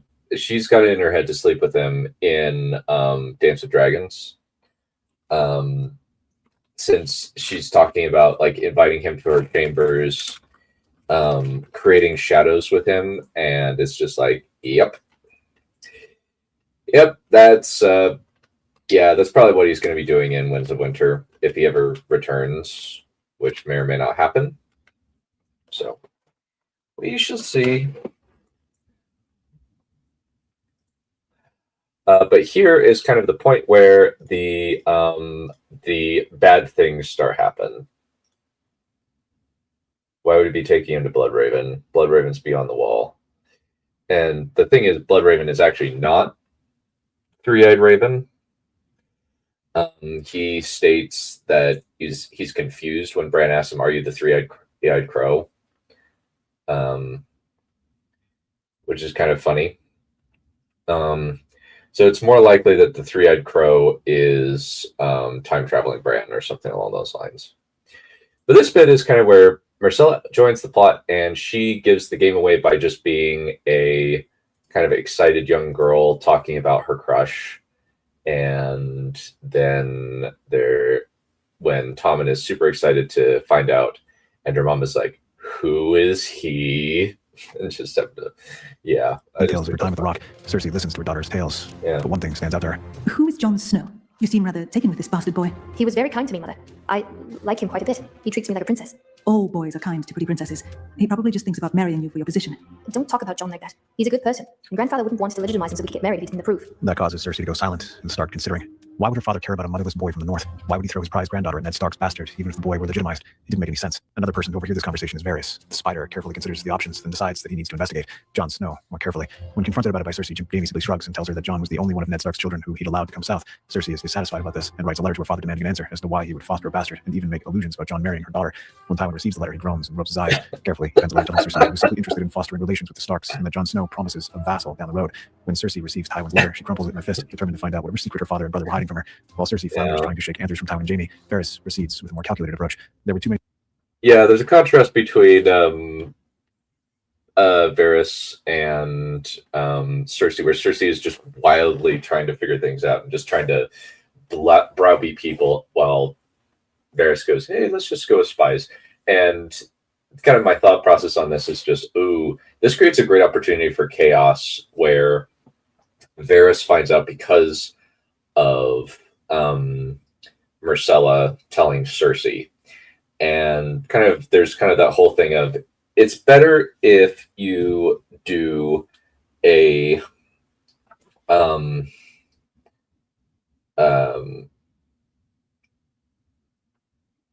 because line of chain and effect, as opposed to a and then, because it's a little bit more compelling when at least with dramatic stories, when you do a because X and each event flows into the next in a chain, where if you remove one link of the chain, it creates a problem and an inconsistency in the story. Irregularities, and he did not like irregularities, especially not when his plan required setting Stark and Lannister against each other. Tywin fostering Lord Stark bastard's son and even making plans to marry him to his granddaughter was mad. Why would he do that? A slow smile crosses Varys' face. Oh, Lord Tywin, that is clever. Rhaegar and Lyanna's child. True or false? It would be a daring move. But now that I know, I can use this. With this information, he sails to Dorne to meet with the Red Viper. When the Spider arrives, Oberyn meets with the Spy Master in an inn on the seedier side of Sunspear. Once the Red Viper and the Spider are sure they're safe, Varys begins laying out his findings. As he does, Oberyn slowly grows angrier and angrier. So, Tywin Lannister means to further spit on my sister's grave by marrying a false Targaryen to his granddaughter, and no less the fabricated son of Rhaegar and the northern bitch she ran off with. Indeed. I didn't want to bring this to our good King Robert, as he would likely not believe a humble spider's accusations of his loyal friend Eddard Stark. However, I think that there is a way that you can expose the old lion's schemes and finally get your revenge on him. I'm listening. Lord Stannis and Lord Arryn have been investigating a matter related to King Robert's illegitimate children. Perhaps you should sail to the capital or Dragonstone and have a long chat with them. Very well. I'll sail with the tide. Jon rides into Winterfell to be greeted by his family, Robb and Arya, Bran and Rickon, though Sansa is only somewhat cordial. Catelyn even gives him a brief. Yeah, so with this scene, and I will get to your comment, Mr. Pusha. What I want to do with that one is just have the kind of the setup for the antagonists, mainly, because functionally Stannis and Oberyn are going to be the antagonists for this story, and Varys is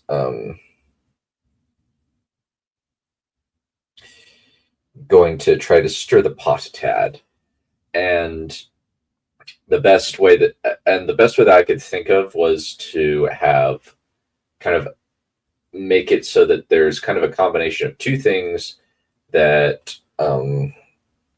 Oberyn does not like: the Lyanna Stark and Tywin Lannister. Since functionally, what Lyanna Stark does is that she very much dishonors Elia.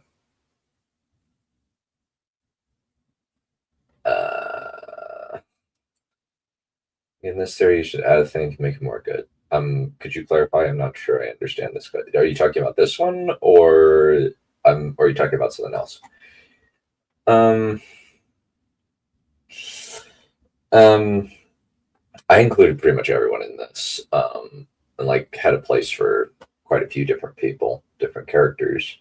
But with this scene, I just wanted to put as kind of since my thought is Oberyn would hate Lyanna Stark because he loved Elliot great dearly. There's actually kind of a kind of a creepy implication that Oberyn and Elliot were as close as Lyanna and as um, what is it?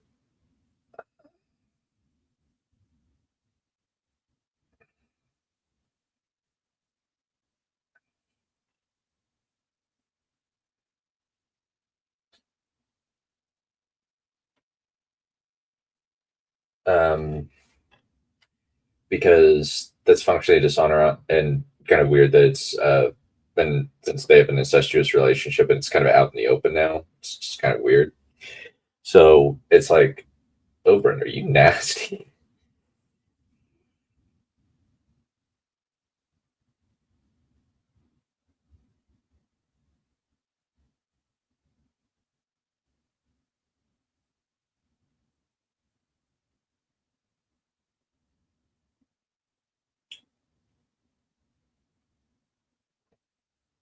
Hmm. Um, who do you think in this series adds something? I'm not sure. But that's kind of the statement that we are kind of going to have a collision course between Stannis and Oberyn with Tywin um, and Jon. Mainly because if you can kind of mix those two factions together, you kind of have something approaching kind of an even fight, which I like trying to have to do. Where it's just if it's a steamroller, it's just that's boring, and so that was kind of my thought process, and kind of Dorne and Stannis seem to be the most logical alliance. Cordial hug. Slowly, Jon turns toward Ned, feeling several conflicting emotions. This man had lied to him his whole life, told him he was a bastard, but he'd taken him in as his own son. He'd protected Jon by tainting his own honor. Yeah, he Smiling, would. Jon gives his father a hug. You've gotten stronger, lad. Sorry, I've missed you, father. Let's go inside. There's a meal waiting for you. Can I speak with you alone, father? It's rather important. After the meal, Jon. I promise. Jon feels slightly disappointed, but then Arya leaps onto his back and demands him to give her a piggyback ride. Chuckling, Jon carries his little sister to the Great Hall of Winterfell. Once inside, Jon formally introduces them to Tyrion and tells them all about his latest stay at Casterly Rock. Sansa actually takes notice of the two of them possibly being betrothed, likening it to Daemon Blackfyre and the Princess Daenerys. Arya just rolls her eyes and jokes around with Tyrion. The dwarf himself seems extremely at ease with the Starks, jesting with Arya, talking about history with Robb, and even a bit of talk with Bran. Once the feast is done, Jon and Ned enter his solar and sit down. So, what did you want to talk about? What exactly happened with my real father and mother? Oh, gods, damn Tywin Lannister to 7 hours. He told me he wouldn't say anything. I'm glad he told me, father. It showed me the contrast between the two of you. Go on. Tywin Lannister would rather abuse his son than Tom. Yeah, so kind of like kind of previous to this, one of the things that I want to do is Jon is like, hey, can we talk? And it's like, hey, it's okay, be patient. And kind of during the whole thing, there's Sansa would be like wrapped up in the romance of it all. It's like, oh, it's like Daenerys and Daemon Blackfyre, and be thinking about that since Sansa's kind of the airheaded little kid. I'd like that. She's not terrible. And I just like the idea of making it so that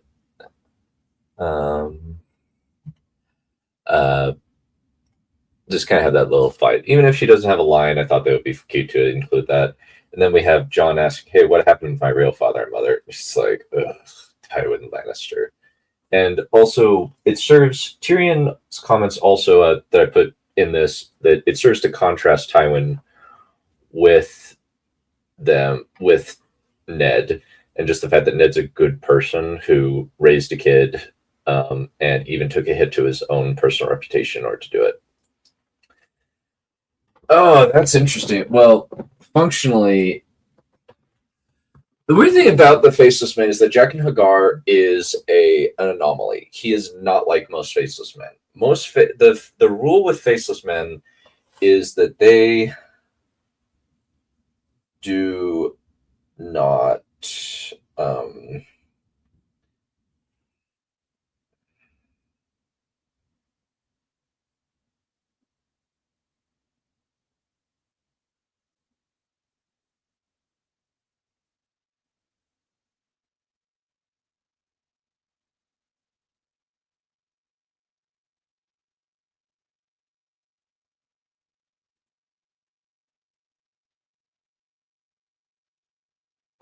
Um, well, that's the thing. Faceless men are basically just, they don't have autonomy anymore. The idea is that they are to, the Faceless Men training deal is that it is designed to strip you of your identity. And you're supposed to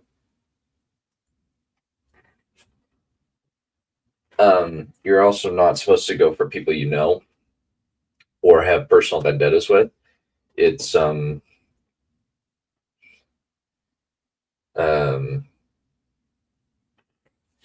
one of the things that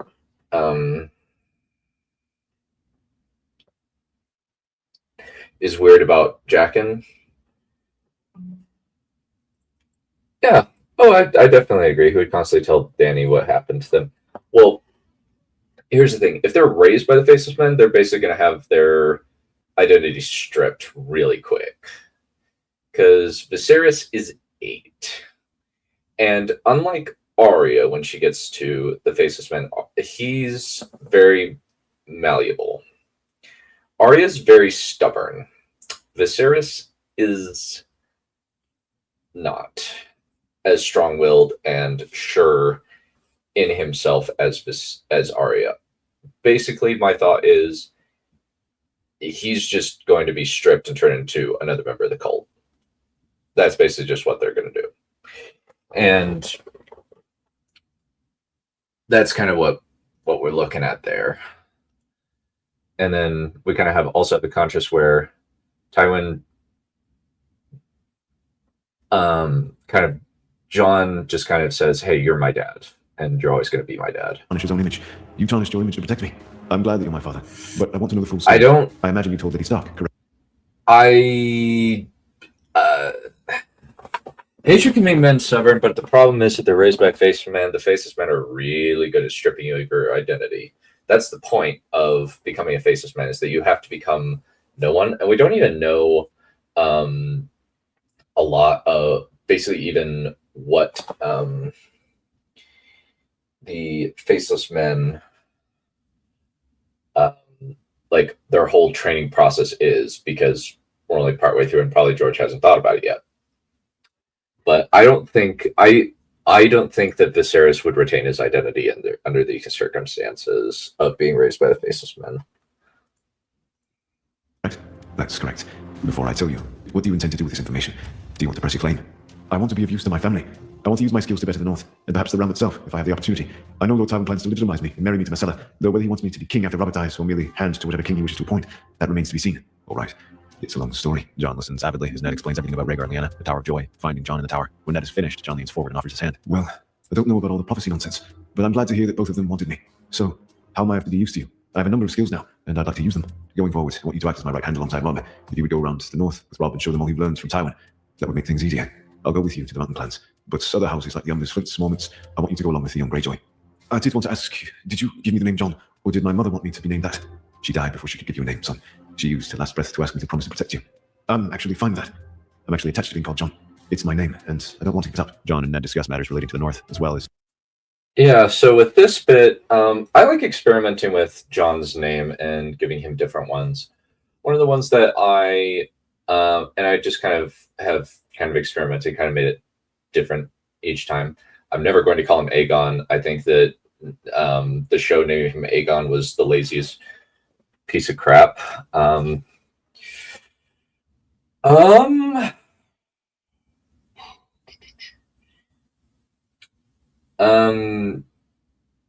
Lannister is a pretty bad life.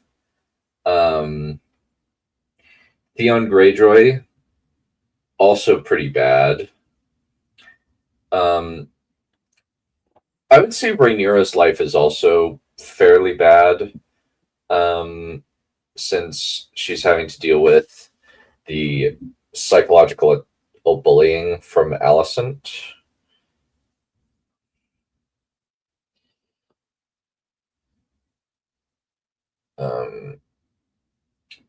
It's honestly like pretty bad. But Yeah, Aegon 3. Aegon 3 gets life got better. He's got a bad early childhood, but it gets signet and he loses quite a few people, but he ends up becoming out and he just dies early and doesn't see his children die. He's got a pretty bad life though, I will admit. But with this, I just wanted to, there's a little thing that I do in a lot of my videos where if a character says, I do not care about prophecy, prophecy is dumb, or some derivation thereof, I am not using the White Walkers. If you look at a lot of my videos, most of the time, if I don't use the White Walkers, I'll have said at some point in the theory, prophecy is dumb. And I also like experimenting with Jon's name. In this case, it was just she died before she could give him a name. And so Jon is just his name. And I think it's dumb when people say, Jon Targaryen, automatic dislike. And I'm just like, oh, you people are weird. It's like, what does it matter? And also, I show people saying, his name is Aegon on the 6th. It's like, no, there's already an Aegon on the 6th. Why would they name him after his brother? It's so stupid.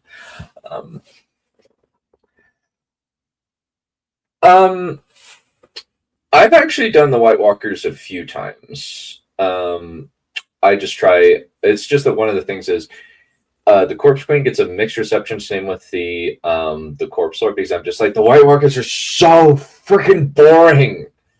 Why do you want the stupid Terminators from the boring Terminators from the show? They're not creative. They're not interesting. And so I like having some measure of like a contrast between the character contrast, and I will sometimes devolve into it when I need a climax, but most of the time if there's a compelling enough conflict without the White Walkers, I will do that. But if I can do something interesting with the White Walkers, like some character thing or whatever, that I like doing. But like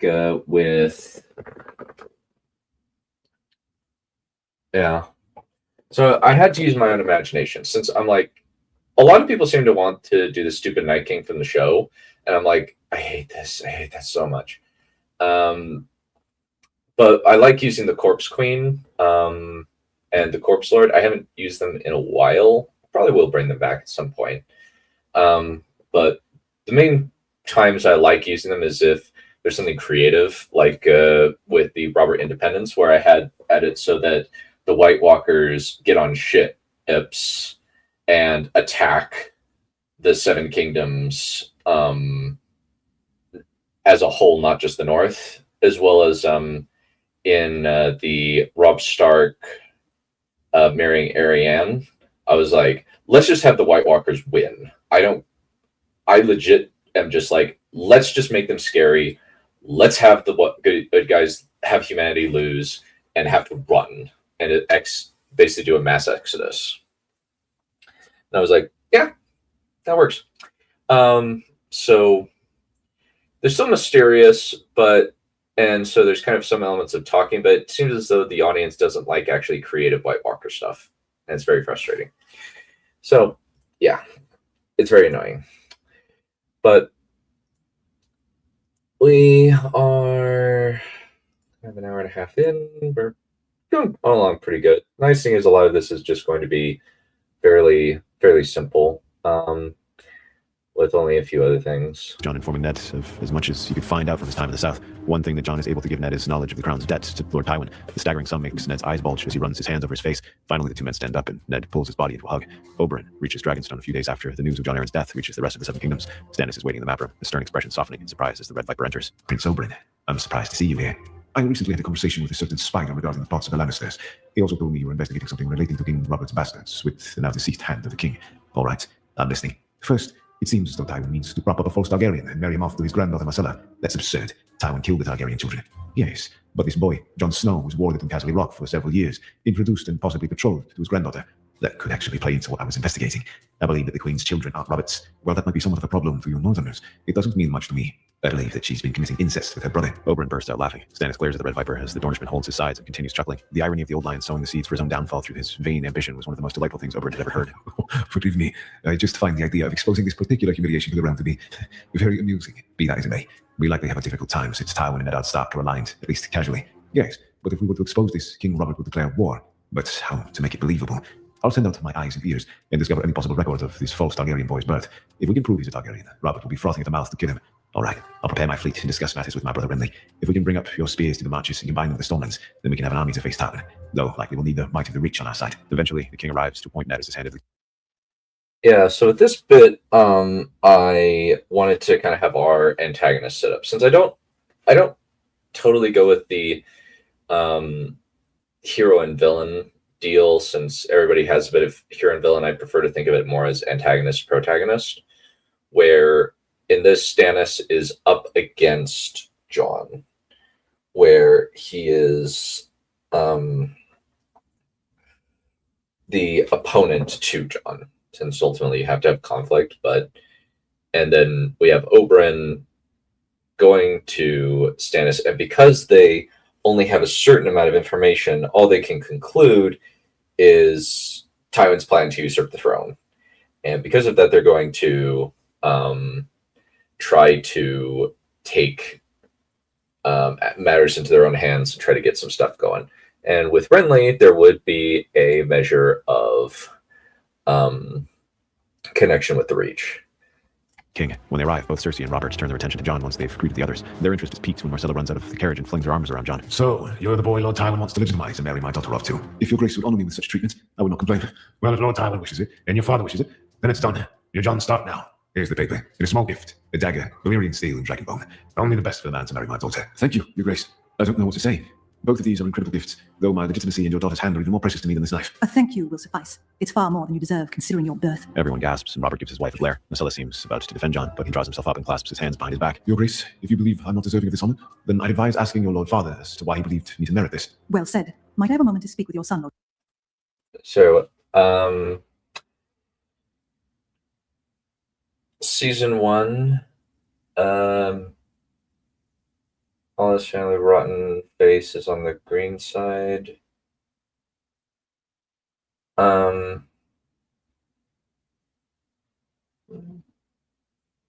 That's interesting. I don't think that. Let me actually check when Princess and the Queen came out. Princess and the Queen. When did that come out? Oh. So, oh, okay. Oh, I remember. Okay, Dynasty After It. Oh, okay, that's actually clever. Okay, I was thinking about. I didn't realize this. Apparently, Princess and the Queen didn't come out, and all of the stuff about the Dance of Dragons didn't actually come out until after the show, which is what was first released, which is funny. And kind of as far as this scene, it's just Robert's like, "Hey, your dad wants it, Tywin wants it. Let's just do it." And Cersei's like, "There's something up here. I don't like it." Just being a horrible woman. Horrible woman. Absolutely awful woman.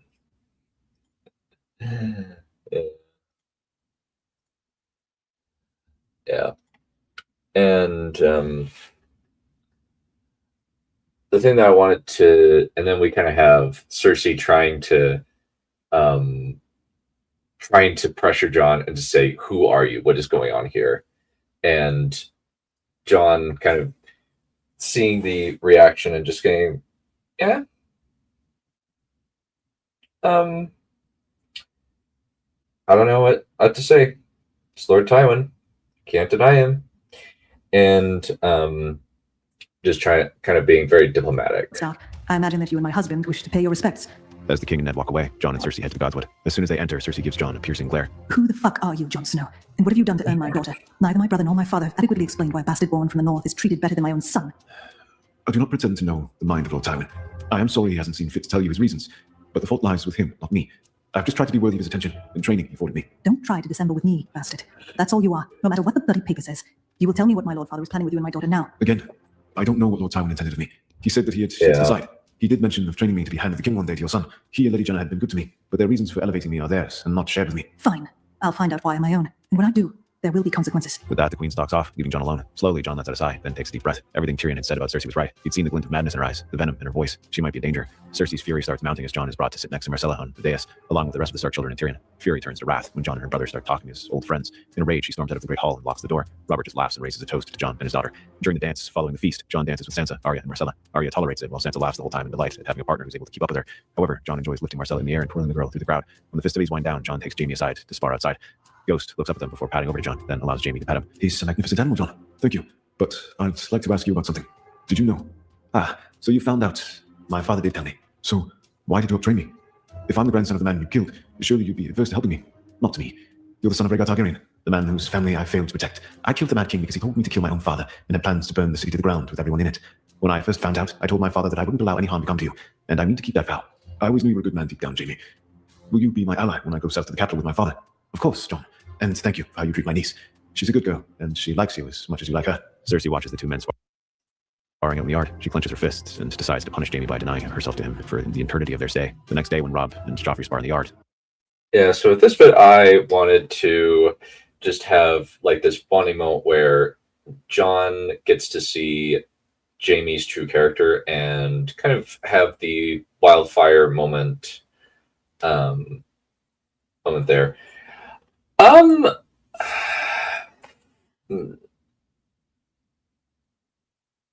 Maybe. I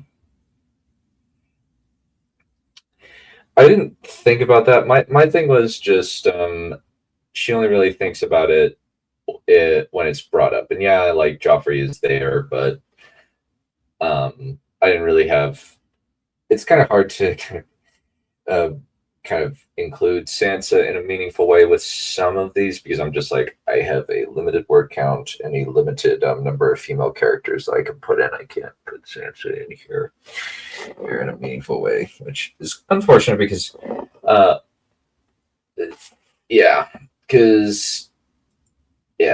think I think that there's kind of something to that, but I was just thinking since Sansa's very much in the attitude of like kind of just thinking about the story. She's like, oh, it's just like this story. So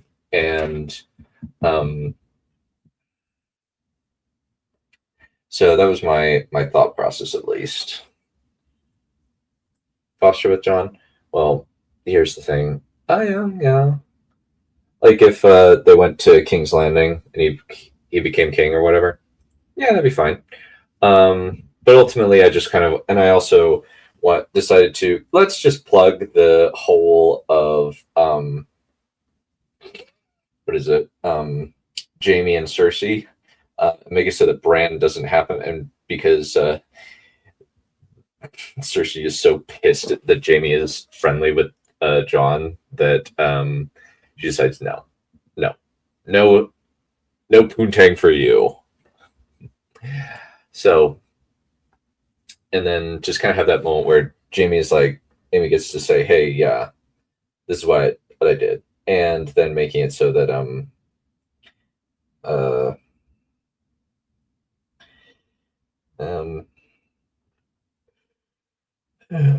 what is it? Sorry. Where, Jaime tells the wildfire story and Jon realizes exactly who he is, and also him saying, oh, this is Cersei. Cersei's crazy. How much time? It varies. The Jaime, I got the like at least like the first draft of Daemon and Rhea Royce parts 1 and 2 I wrote a few scenes for that one that I really wanted to do. And then I just filled in the gaps between the scenes. And then I finished it up for part 2. I think all told it took me about 3 days.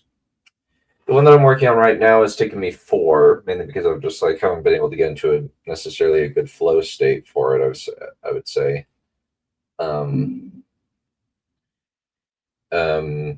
As far as I don't know how long it usually takes the VO anywhere between 2.5 to 4 hours, sometimes 4.5 to make these, usually, give or take. And then I have no idea how long it takes the editors. It very well might take them like 48. I have no idea. But one of the things, but yeah, that's kind of the writing process. Usually it takes me about 12 hours, spread across 3 days. Sometimes if I'm feeling a little bit stuffed or whatever, I can't really, it might take me longer or whatever. But yeah, that's the main thing. With Robb managing to give his goods, or better, the prince quickly suggests live steel. Sir Roderick refuses, but Jon speaks up. Surely the prince can defeat my brother with a Tony blade as well as a real one. Just because a blade is sharp doesn't mean it's better. Watch your tongue, bastard. Even if you're to marry my sister, you're still to show me respect. Besides, tourney swords are for children. Well, what about a bet? You get live steel and I get a tourney sword. The stakes are my sword against yours. Jon is master of arms. Sir Roderick, indulge me. I have every confidence that the Crown Prince won't harm me as I'm to be his good brother, and if I only have a tourney sword, he's in no danger. Though Sir Roderick seems hesitant, he lets Joffrey grab a live sword, while Jon accepts Robb's tourney sword. Marcella... Oh, lovely. Thank you. I appreciate that. Marcella wills Jon to beat her brother. Without warning, Thank Jon you. attacks, the blade moving like lightning. Joffrey tries to parry, but Jon has been sparring with Jaime for years at this point. After a rapid exchange, Jon strikes Joffrey's sword near the hilt, then flicks it up out of the prince's hand. For a moment, the sword spins in the air, and Jon grabs it out of the air and bows. Is this your sword? Give the prince a hand. He fought well. Casually examines the sword, then tosses it to Joffrey before gesturing to the crowd as they clap. Joffrey just glares at Jon in confused anger as he catches the sword. Once Joffrey sheathes the weapon, Jon walks up to the other boy and offers his hand. We need not be enemies, Prince Joffrey. Our fathers will be working side by side. Can we not develop a partnership of our own, especially since we're to be brothers? Joffrey spits on Jon's proffered hand and walks away, bristling with fury. Gingerly, Jon wipes the spit from his gloved hand, then walks over to Robb and Marcella. Soon, the royal party departs, with Bran, Arya, and Jon riding with the King's party. The trip passes with minimal interruptions till they arrive in King's Landing. When they do, Jon accompanies Ned to his first small council meeting. Jon carefully observes Peter Baelish and Varys specifically, since he doesn't see Randall as that much of a danger. When it gets finished and the announcement of the hand's tourney to celebrate. Yeah, so in terms of that sparring session, I just wanted to have an illustration of just how easily Jon can just manhandle Joffrey because of his training with Jaime. And I also wanted to throw in a little bit of a First Night reference, where even though the movie's kind of bad, it's not a good movie. It has some good stuff where is this your sword? And Jon tries to be diplomatic, and Joffrey's like, screw you. And I think also if Jon goes to the capital, another thing this averts is the Butcher's Boy incident. Since it's very, very unlikely that Joffrey would trifle with him. I did have an idea of a scene where Jon protects Arya and Micah from Joffrey, but I ended up cutting it and decided, no, it just would not happen. And maybe another time. But in the end, I just thought that I would include that. I thought it would be more interesting. His betrothal to Marcella and Ned's appointment to hand. And then just kind of him observing the small council, getting an idea of things. Jon sees an opportunity. When the tourney arrives, Tywin himself, along with Jenna and a large number of troops, arrive to celebrate the announcement and congratulate Jon and Marcella. On the third day, a mystery knight wearing black armor on a midnight horse enters the lists and rides up to the king's pavilion. All right, sir. What do you call yourself? The Knight of Cinders, your grace. All right. Get out there and smash some heads. The knight bows his head toward the king, then offers his lance toward Marcella. Recognizing the knight from how he sits his horse, Marcella places garland of the knight's lance. Throughout the day, the knight proceeds to win horse night after night, and with each victory, Robert and Sir Barristan start watching him more carefully. I feel like I've seen that knight before. A long time ago. I know what you mean, your grace. Unmask that mystery knight, Sir Barristan. I want to know who he is. Finally, after the Knight of Cinders is unhorsed most of the King's Guard and several other knights, he and Sir Barristan ride into the lists for the final tilt. That moment, Robert flashes back to the fateful moment of attorney at Harrenhal, the moment before all the smiles died. For a moment, he wants to stop the tourney and demand Mystery Knight unmask himself, but he knows Sir Barristan. The two knights charge toward each other, each breaking a lance. Sir Barristan rides around back to his spot and retrieves his lance, while the Knight of Cinders does the same. On the next pass, Sir Barristan manages to break his lance in the Mystery Knight's chest as he misjudges the strike. Robert grunts in disappointment as the Mystery Knight keeps his saddle. However, at this point, Barristan had the lead. The only way that this Knight of Cinders could win was to unhorse Barristan, or to break his lance on the opponent's helmet without being struck himself. The crowd starts to cheer as the two knights, one in black armor, the other in white, charge toward each other. Sir Barristan holds steady, then shifts at almost the last second, aiming his lance at his enemy's chest. However, the Knight of Cinders moves just out of the way, then smashes his lance into Sir Barristan's helmet. The commoners are silent for a moment, then erupt in cheers. Unable to contain himself, Robert stands up and roars. Get your fucking dragon spawn ass over here. Your Grace? Yeah, so with this bit, the tourney bit, I was just like, this would be John just kind of trying to recreate what what happened with his parents, and him just trying to do it right, where he asks for the girl's favor, puts it on the right girl, and I actually took the I guess the choreography, so to speak, of the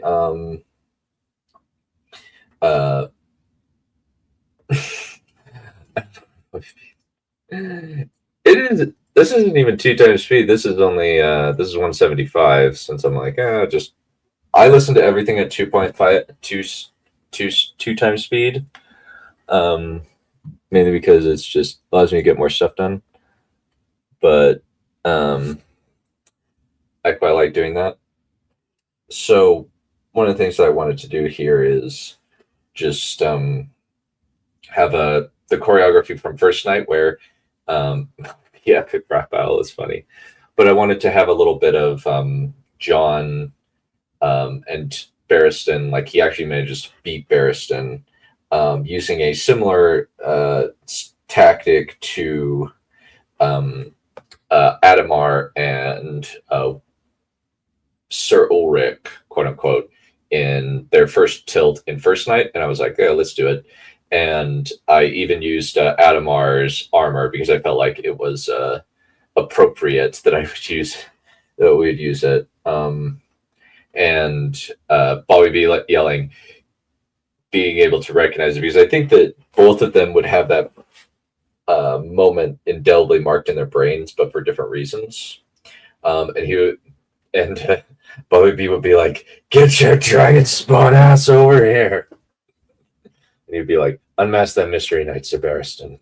Pull that bloody helmet off. Now, I want to know who you are. Casually, the knight raises his visor, revealing himself as Jon Stark. Everyone gasps. Bran, Arya, and Marcella stand up and cheer. Robb stares at the lad, blinking in amazement. Then he starts to laugh. You had me going there. I thought you were Rhaegar Targaryen back from the dead, or even his beggar brother. Well, I was wondering why Lord Tywin approved you. But any man who can knock Sir Barristan off his horse is someone he'd want to keep the bloodline strong. Indeed. I believe that as a tournament champion, he has the right to declare the Queen of Love and Beauty. Right you are, Lord Tywin. All right, lad. Who's the lucky girl? There can only be one girl who I would choose, Your Grace. The now unmasked knight accepts the crown of golden roses and places it on Princess Marcella's head, causing the crowd to erupt in cheers. Jon takes a moment to bask in the adulation of the crowd. He's done it. He'd righted the wrong his father had done. Everything would be well. Stop this mother's fast immediately. All eyes turn to see the Lord of Dragonstone and the Red Viper enter the tournament area with a large group. Yeah, this is the moment where everything turns bad, where the smile, this time the smiles side for different reasons. And it's kind of like the moment of great triumph, followed by, oh my gosh, crap is just happening. And now all hell is about to soldiers at their break backs, loose. face set and scowl. Stannis points at Jon. Seize that boy. Him and Lord Tywin are both traitors. Immediately, Tywin motions to the mountain and other Lannister men to get between Jon and Stannis. Robert and Ned stand up while Jaime rides up beside Jon. Explain yourself, Stannis. That boy is the son of Rhaegar Targaryen and Lyanna Stark. Lord Tywin has been grooming him to usurp your crown and marry his granddaughter. Why would he need to do that? Because Marcella is not your daughter. She's a bastard born of incest between Cersei and Jaime. All of them are. Marcella gasps and glances at her mother. The queen simply glares at Stannis as he produces several documents and starts passing them through the crowd. Soon mutters fill the stands, the mood changing from celebratory to confused and concerned. Robert turns toward Ned, silently demanding an answer, unable to lie to his friend. Ned nods. With a roar, Robert turns on Cersei and smashes his fist into her face with such force it slams into the post, her skull cracking. Without warning, the king rises from his seat and charges toward Jon, drawing his sword. Before the king can get to the boy, Jaime rushes between them and stabs Robert through the chest. Chaos erupts in the stands as the Stormlanders and Dornish rush toward the royal pavilion. The Hound gets in front of the royal children, though Joffrey attempts to run. With a scream, the prince falls to the ground, a Dornish spear through his back. Marcella and Tommen are both screaming in fear. Ned pulls Bran and Arya away right before Jon dismounts and offers his horse to his father. Ned gives Jon a questioning look, then pulls Bran and Arya into the saddle and rides away, trailed by Nymeria and Summer. Jon has no time to think before Stannis attacks him. The balding soldier's sword glances off Jon's armor a few times before the boy can draw his sword and engage the older man. Suddenly, Renly attacks from the side, forcing Jon to retreat, faced with both Baratheon. Yeah, so this scene was very much I want to have a bloodbath and have an explosive ending. And I feel like I achieved that. Where I wanted to take a lot of risks here where we have John up against. We kind of have a tournament fight, and it's kind of almost a riot. And I just felt like, yeah, let's do something crazy here, and I felt like it worked. And I felt like it worked. The main thing that I wanted to do here is I wanted to make it so that we had I'm going to put it, a bloodbath where everybody die, a lot of people die, and I definitely wanted Robert to die to kind of spark the war. And in the end, I felt like Jaime being a Kingslayer twice over would be a good idea, mainly because we now have Tywin and Ned on the same team, and then we have Jon dueling against Stannis, and that creating a personal rivalry between them because he actually manages to mark Stannis, which he would be like, "Oh, you little dick." And I felt like that would be a funny thing that we could do there. And I just honestly really like stuff like that. I find it really fun to be able to do that. Honestly. But yeah, and then we just have Jaime standing up the whole chaos of what's his bucket? Tywin standing up next to Ghost, and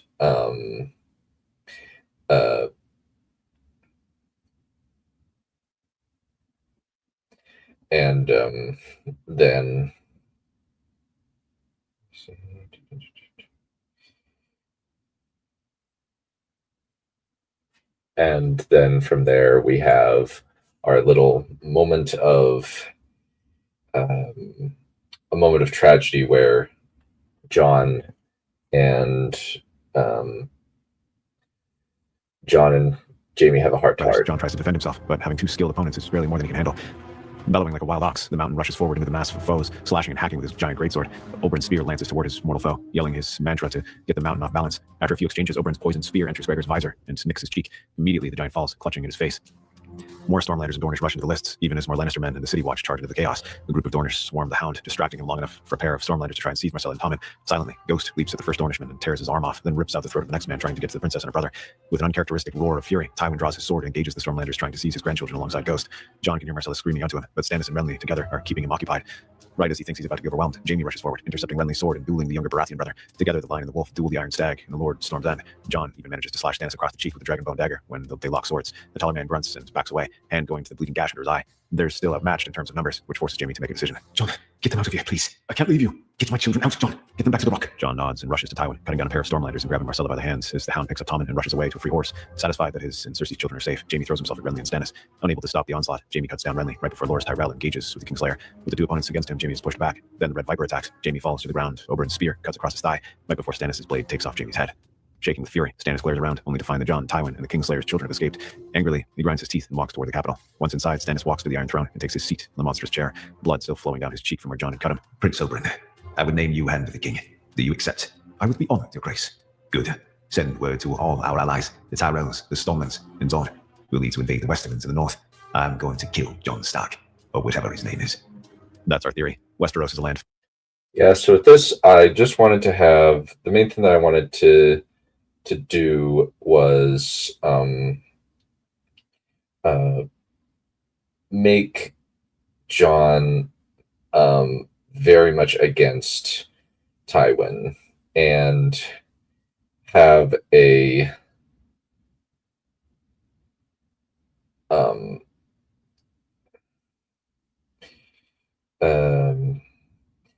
Jon against Stannis, I mean. And basically Stannis sits on the Iron Throne, he declares himself king, and he's like, I'm going to kill that little bastard. And I really wanted to make it personal. And because what's one of the things that I like about writing this sort of thing is that I like being able to create personal rivalries, and ultimately this is going to be the main thing that is going to be fueling the whole deal here. And I honestly just really like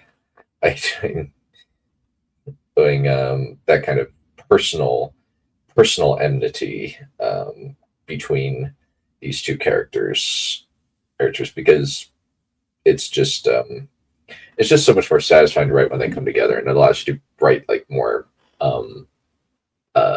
layered dialogue. And that's kind of the main thing that I wanted to do there, is just have that heroic moment for Jaime where he gets to say, hey, get out of here, get my children out, and just say,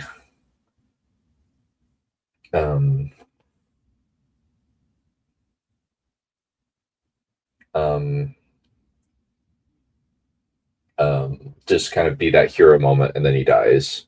And I also kind of like the idea of Tywin and Ghost fighting together against the Dornish to try and protect the kids, and kind of Tywin going into kind of almost the bear mode.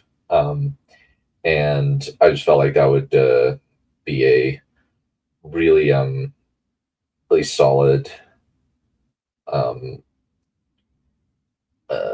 solid ending for this piece, where we have the setup for part 2. All right, so the next bit we have part 2. This is going to go really quick. The night is dark. I don't know. I might have to make this part 2, since I do. Yeah, this is probably going to take. Well, this might not take a while, since a lot of it is mostly just battles. Full of theories. When Tywin and Ned ride through the gates to Snow Part 2. Let's explore the depths of it in the video. Exhausted and travel-worn, Jon, Tywin, and Ned ride through the gates of Deepden. Once there, within the walls, Jon dismounts and helps Myrcella dismount as the Hound drops down with Tommen in his arms. Rather than meeting his eyes, Myrcella turns away and runs off, shoulders shaking with emotion. Jenna tries to follow after the girl, but Myrcella evades her and runs away. Concerned about the girl, Jon is about to follow her, but Tywin puts a hand on Jon's shoulder and shakes his head. Not satisfied, Jon is about to pull away and go after his betrothed when Tywin's voice stops him. Let her go, Jon. We have matters to attend to. But you can talk to her later, Jon. We need to prepare for war with the southern half of the Seven Kingdoms. For a moment, Jon stands still, then he pulls free and runs after Myrcella. Tywin grimaces and glances at Ned, who has a stormy expression. I suppose it's only to be. Tywin stumbles backward as Ned punches him in the face. For a moment, Tywin stares at the Lord of Winterfell, right before Ned lashes out and slams his fist into Tywin's gut. Several of the Lannister men rush forward, along with a few Starks who'd escaped the disaster at the hands of Turney, but Tywin waves them off and stands up straight. I would have expected you to hit harder. This is all because of you, Tywin. I fail to see how Stannis Baratheon finding out about Jon after warring him in my own castle is my fault. You endangered my son, and now the whole realm is in chaos. That Robert's and Cersei are dead. You should have left him with me in the north. He would have been a mediocre boy without my training. I molded him. I honed that mind of his, promised him my granddaughter's hand, and motivated him to heights he would never have achieved in the north. You would have let him languish in obscurity, unaware of his full potential, and he would have been safe. He would have been nothing without me. How did you not know about your own children? Those allegations are ridiculous, and it's rather easy to slander the dead. I would have thought better of your vaunted honor, Lord Stark. My son is the reason your boy isn't dead right now. Out of the two of us, I've lost the most because of this disaster. My son is dead. My daughter is dead. My grandson is dead. Fine. You have a point. How did Stannis find out? I don't know. I would very much like to know, though. Whoever it is that leaked the information about Jon's parentage is clearly trying to start a war for the Iron Throne between the great houses. Varys steps off Lorion's dock and walks up to his old friend. All right, so one of the things that I wanted to do is I hate lazy recaps. I really don't like it when characters just say, hey, this all happened, and they're kind of recapping. I much prefer being able to just have a how to put it, moments where we have a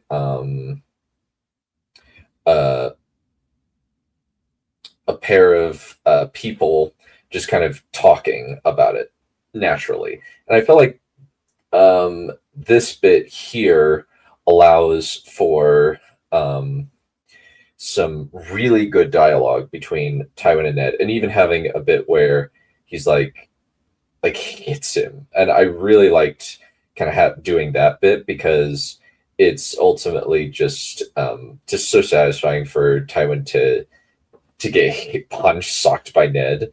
But also other things that I wanted this scene to accomplish is that Jon is a good person, and he decides to, rather than plan with good old Tywin and Ned, he says, no, she's my priority. Kind of just showing that John is just a good boy. He's a good person, and he will not just abandon people just because. And I think that that's one of the main things that I like about John is that he's just a good person. And those are kind of the main things about him that I wanted to illustrate here, and then have the summary of kind of through Tywin and Ned just saying, hey, wait, what is going on here? I would very much like to know what's going on here, and stuff like that. John really is like his namesake, John. Yeah, he kind of is. Yeah, he very much is.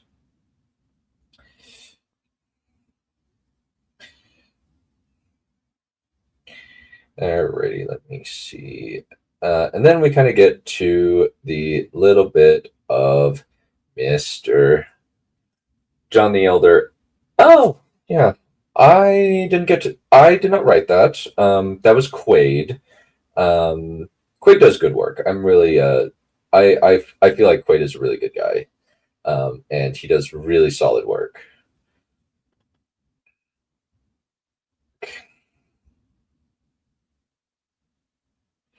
Let me think. Is there anything else in here? I think that's the main bit. Yeah, that's pretty much it. Now we get into kind of introducing Varys's plot and having that The Fat interlace Magister quickly with ushers him into his mates and sits him down the at the rest of table. the plot. What was so urgent that you had to come here, Varys? Our plans are going to need to be accelerated. We've discussed this. The Carl won't bestir himself. War has already started, my friend, and there is a lost Targaryen prince, a real one, currently being propped up by Tywin Lannister to marry his bastard granddaughter in order to legitimize their claim. However, Stannis Baratheon and Oberyn Martell discovered both the lost prince and Queen Cersei's infidelity and staged a coup where several prominent nobles were killed during a tournament celebrating Ned Stark's appointment as Hand of the King. Among them were the Queen, Crown Prince Joffrey, Sir Jaime, Renly Baratheon, and King Robert himself. Now Stannis has declared himself, and he's going to march on the rock. The commons are already talking of Jon Targaryen, the Prince of Cimbers. Illyrio stares at Varys, clearly unable to believe his ears. The spider simply shrugs and tilts his head, breathing out slowly. Illyrio starts drumming his fingers against his belly, considering how they might take advantage of the chaos. How are the forces arrayed against each other? The Stormlands reach and Dorne are behind Stannis, while this Jon Targaryen is only supported by the Westerlands in the north. They may be able to bring in the Riverlands. I've made sure that the Vale is not going to enter the conflict for either side, and they march soon. Yes. If we were to unleash the Dothraki and Stormlands and reach while their armies are off tangling with Tywin Lannister and his pet dragon, then once Aegon and the Golden Company arrive to defeat them, they can gain a measure of legitimacy before cleaning up whatever is left of Tywin and Eddard Stark's coalition.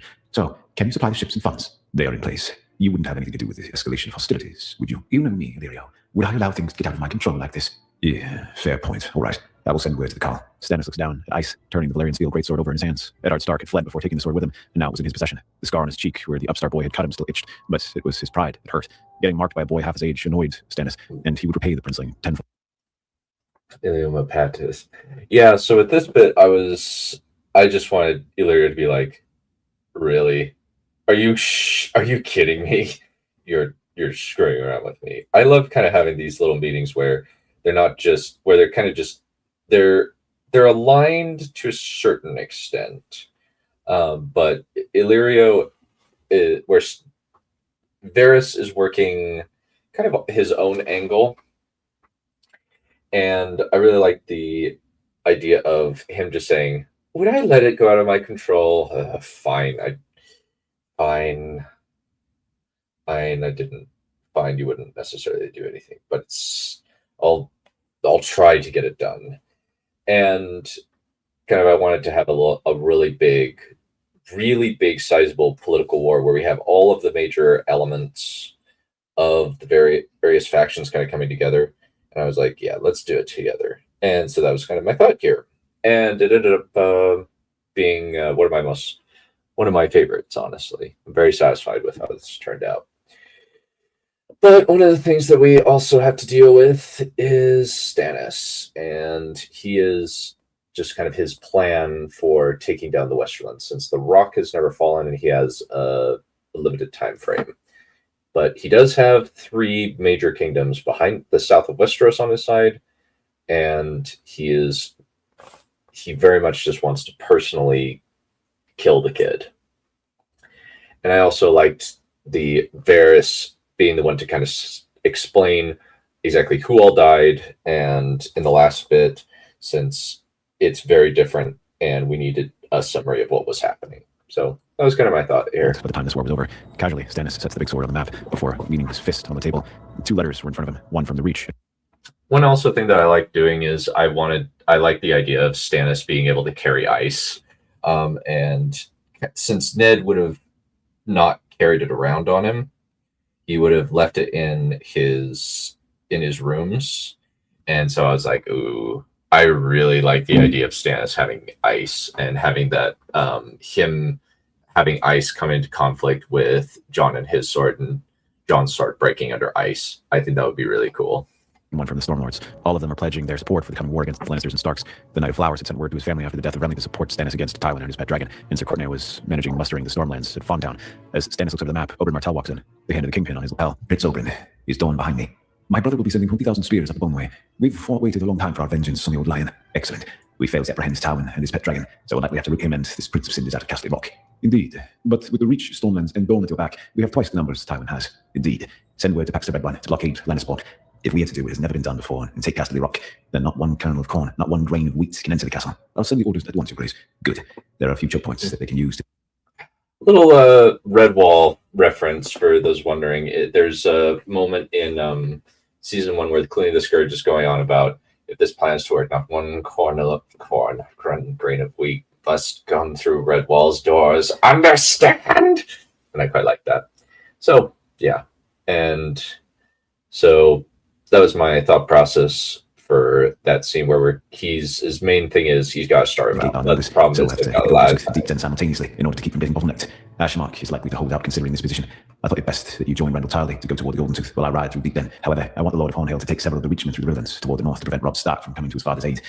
It'll also act as a deterrent for Edmure Tully and Lysa Arryn. And you'll be taking the Fat Flower with you. Not exactly. I want Lord Portney to take his men through Craighall. His animosity towards you is quite legendary. I'd rather keep the two of you as far apart as humanly possible. Indeed. I'll make it so. Satisfied, Stannis looks down at ice. In a single move, Stannis picks up the great sword and straps it to his back. Excellent. Let's head to the Westerlands. Lord Stark will be missing his sword. We should return it to him. Muffled sobs come from inside of one of Deep Den's side rooms. Marcella has been crying for several minutes. Yeah, a little Mulan reference there.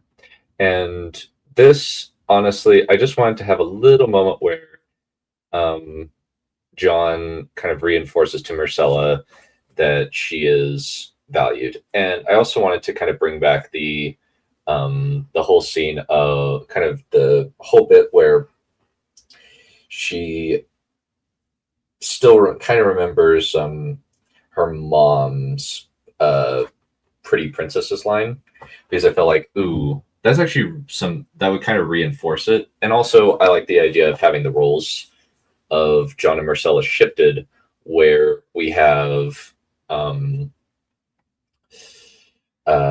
where he's a bastard who's really a prince, legitimate prince, and she's a princess who's really a bastard, and kind of having that whole that dynamic. I really liked being able to do that, honestly, and I felt like it would be a good kind of role reversal where she is saying to her, no, it's not a matter of you cared about me when I was nothing and you were somebody. Now the roles are reversed. Why do you think I'm going to abandon you? And I really wanted to do it. Yeah. And so that's kind of what I wanted to do here, is kind of just illustrating kind of just that relationship and kind of solidifying that. Despite Jenna's pleas for Marcella to let her in, the princess had refused. Jon walks up to them, and Jenna quickly fills him in about her mental state, cautioning him to be kind to the girl. When Jon promises to take care of Marcella, Jenna steps aside so he can knock on the door. When she hears someone knocking on the door, she huddles in on herself and puts her hand over her mouth to muffle her sobs. Go away, Jenna. Marcella, can I come in? I said go away. Leave me alone. I don't want to be alone right now, so can we keep each other company? I will break down the door if I have to. Wiping her nose, Marcella gives her permission and tries to make herself somewhat presentable. However, since she's still wearing the dress from the tournament, it's not a little bit. Yeah, we're about halfway through. But you can keep going. The main thing is just Tywin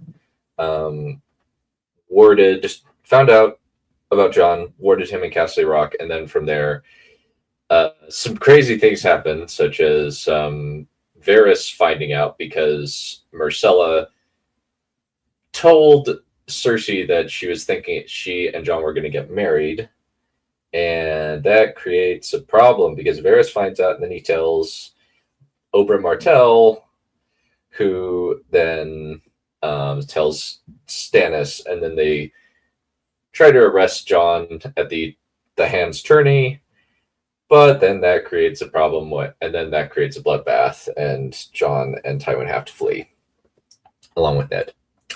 So, but yeah, that's the kind of the main things here, and kind of just having a little moment where Marcella's like trying to straighten her dress, but her dress is kind of filthy, and so that's kind of the point here. Sits down next to her. Princess, I see you're hurting. You don't have to pretend now that you're something and I'm not. I'm not a That's princess. actually pretty Boys neat. aren't kind to girls who want princesses. Who told you that? My mother. And now I'm nobody. Just a bastard girl. While you're a Targaryen prince. You're going to just toss me away like I'm trash. Like Robert did when he punched my mother in the face and killed her. I can't have you, and that hurts. Taking a long breath, Jon gets off his seat and kneels in front of Marcella. Initially, she's reluctant, but she lets him take her hands. You've always had me, Marcella. Why would I toss you aside when you loved me when I was nobody? And you were somebody. I made you a promise, and I mean to keep that. Whatever the consequences, my fate is bound to yours. Really? You mean that? Of course. I put the crown on your head, and I hold to that promise. And also your grandfather would like to kill me if I don't. He probably would. Thank you, Jon. That means a great deal to me. Jon returns to sitting next to Marcella and puts his arm around her, letting her cuddle up against him. For a moment, they just sit there in silence, but then Marcella breaks the silence. I never knew he was my father. I wish he'd told me, or just gotten to spend more time with me, apart from when I was at the Rock. Honestly, I was hoping he'd still be part of my Kingsguard. I like I that had it all voice. planned out. It all fell apart as soon as Stannis came in. I wanted to do the tourney at Harrenhal right, put the crown on the right girl and show that I was worthy, and it fell apart on me. You can't blame yourself. It wasn't your fault. I know, but I keep thinking about what I could have done to stop it. Well, I have to go back and check on Tywin and my father to make sure they haven't killed each other. Are you going to be all right? Marcella nods, then gives Jon a kiss on the cheek. Smiling, he hugs her back and opens the door to let Jenna in. Once the older woman has taken Marcella into her care, Jon walks back to the courtyard. When he arrives, he finds that Tywin and Ned are engaged in a heated argument. We need to send word to the other kingdoms who will ally with us to come here, help defend the Westlands from the Baratheon coalition. They'll never agree to that. We should get to the neck to join with a host from the north. Edmure will likely help us, and we can pick them off at our own discretion using the Riverlands as our main cover. I will not abandon my seat to Stannis Baratheon, that pedalist open Martell. Jon is now the heir apparent. It's his claim against Stannis. The Riverlands, the north, and the Vale must come to us. Your son killed the king. The whole realm is in chaos. If we stand divided against someone like Stannis, we will lose. And if Stannis takes the rock, we'll never be able to dig him out. Both of you start bickering. Looking surprised, Tywin and Ned turn. Yeah, one of the things I wanted to do here is just have these two arguing and just bickering about their tactics, because they would both have very, very, very, very, very, very different ideas for what they want to do. And I just figured, let's just kind of have each of them figure out what their point is, and then have Jon kind of come in and mediate the dispute, kind of showing his skills and kind of the fact that he can be a good king, and kind of showing his talents, and just the fact that he is kind of trying to act authoritatively. And there's kind of a little bit here of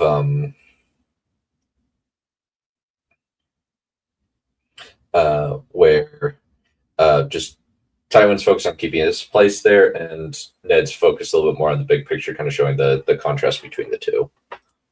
Toward Jon as he rests his hand on the dragonbone dagger. Arya and Bran look at their brother in surprise, not sure what to think of him interrupting the two most important men in their coalition. Jon, we are simply discussing Tywin. Am I the king? What? It's a simple question. Am I the king or not? By the right of succession, yes. You are the rightful king. Thank you. I'm glad we've established that. And so as king, I'm going to mediate this dispute between my mentor and my father. Technically, he's your uncle. Eddard Stark is my father in every way that matters, Lord Tywin. For that reason, well, I'm naming you the Hand of the King. I'm giving him a position equal to yours. Carefully, he takes the wolf pin from his lapel that his father had given him all those years ago and pins it on Ned's lapel. Ned stares at Jon, then glances down at the pin. Eddard Stark, I name you Lord Marshal of the Seven Kingdoms. You will be tasked with maintaining the Crown's armies and will advise me in matters of warfare. There's a job to be done, and I have need of both of you to defeat Stannis. So are we going to come to a consensus, or are you both going to waste time bickering like a pair of Lannister court fishwives? Both Ned and Tywin exchange identical, affronted looks, then deflate as they realize that Jon... One of the things that I wanted to illustrate with this scene is the Jon not saying, I am the king, and expecting them to do what he says. Instead, what he does is he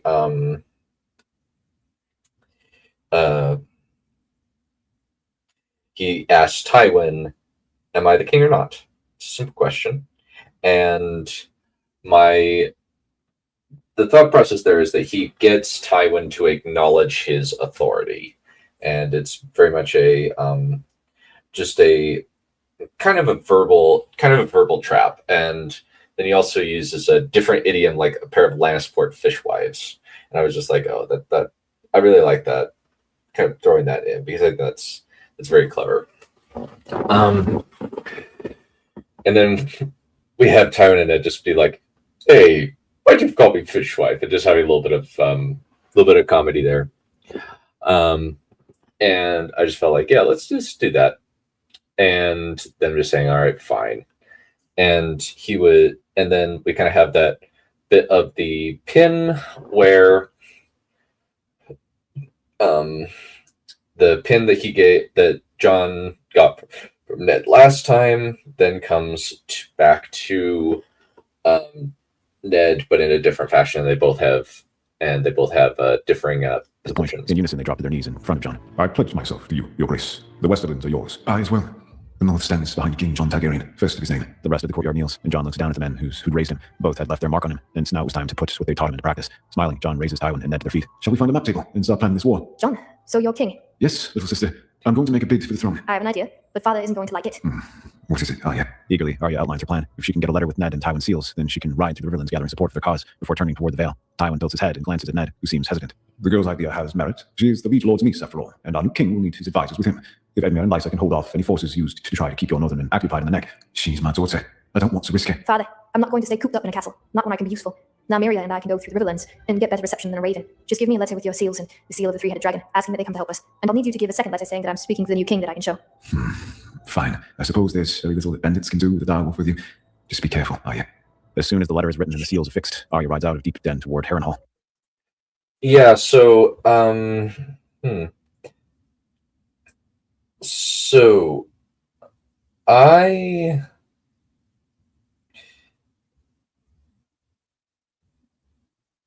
had a whole thing here where I originally had an idea where Arya would steal it. Then I felt like that doesn't quite make sense. And the reason for that ended up being, I don't feel like I feel like she could just say, hey, I don't want to be here. I don't want to, or at least I don't want to be cooped up. Let me do something useful and have Nymeria going around. And I just felt like, let's just have a little bit of fun. One thing that I actually kind of came up with is that when writing it a little bit before,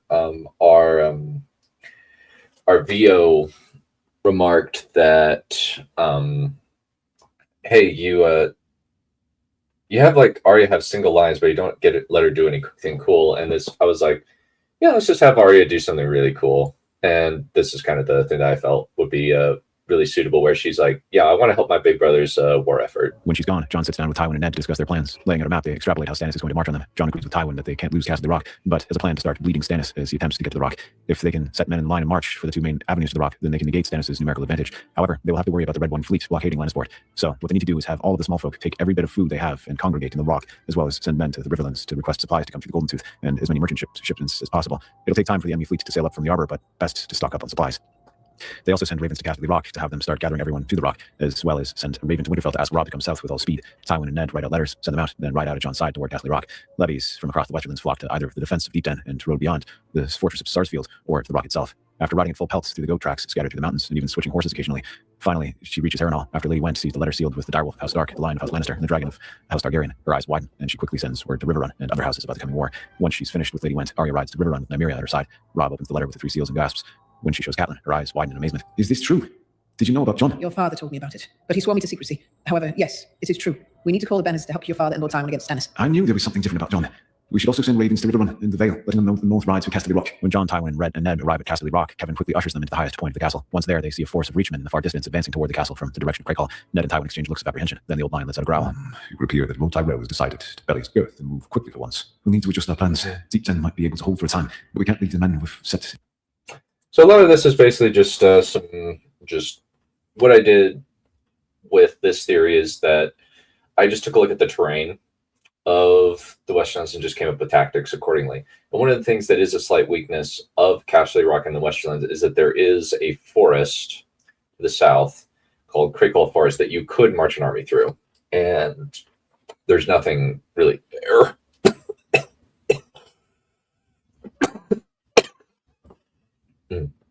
Forgive me. And so we then have the troops. Then we have the troops that have been set at Deep Den, and then the Fat Flower coming up. So my thought process was, okay, let's just kind of have those things meet. We ambush Lord Tyrell when he kind of comes in a little bit too fast. And I liked the idea of Tywin just saying the fat flowers decided to move quickly and belie his girth. And I really just love using that joke, even though Mace is technically not, he's not stupid. Probably not stupid, but it's just fun. Gap with Mace Tyrell coming that way. But once we agree, Lord Stark, well, we've already set them there. They can't get to Lannisport in time to defend it without risking the enemy pouring into the gates behind them. Well, what if we didn't try to race them? What if we wait till they committed the attack at Lannisport, and then hit them from behind? They can't know that we've set them there. It would have to be at night. But Ghost and I can scare their horses. John, that's too much of a risk. No. If I'm to be king, I won't let other men fight my battles for me. If the Flower of Highgarden wants the battle, I'll give it to him. Let the boy win his spurs, Ned. He needs a chance to prove himself in the fields. This is an excellent chance. If Mace is occupied with attacking Lannisport or setting up his siege lines, he won't know that we have 20,000 troops coming in. Taking the city quickly will be the main thing on the Fat Flower's mind. Fine. But I'm coming with you, John. We should also have Sir Kevin ride with us to give us legitimacy. Also, one thing that I was kind of like, yeah, I have Ned say fine a little bit too much. There's kind of like, yeah. But I kind of wanted to also have John be an active participant in the story and saying, hey, no, I'm going to fight my battles. And so... John, that tournament armor isn't going to be suitable for actual combat. You're going to need new armor worthy of a prince going to battle. Once John is outfitted with a new set of armor. Oh, yeah, I kind of want to do that. That would be funny. The one thing I do want to do is I very much want to do include a joke of Jason Lannister. I need to include more jokes of Jason Lannister. I think that would be hilarious. Mainly because I just want to do a whole thing of how to put it. Jason Lannister, the play acting god and stuff, and I also wanted to have kind of this active siege deal where they're kind of actively involved in defending the rock. Armor with three-headed dragon carved into the breastplate. He, Ned, and Kevin ride out to meet with the Lannister host positioned in the narrow passage. Once the troops are ready to move, they quickly march toward the rock, though once they are within striking distance, they hide within the caves and behind the hills. Horns blare out from the reach as they spread out around the walls of Lannisport, arrows flying between two sides. Mace Tyrell stands at the head of his host, his son Garland at his side. Once they've committed to the assault, horn blasts rise from the hills and caves behind them.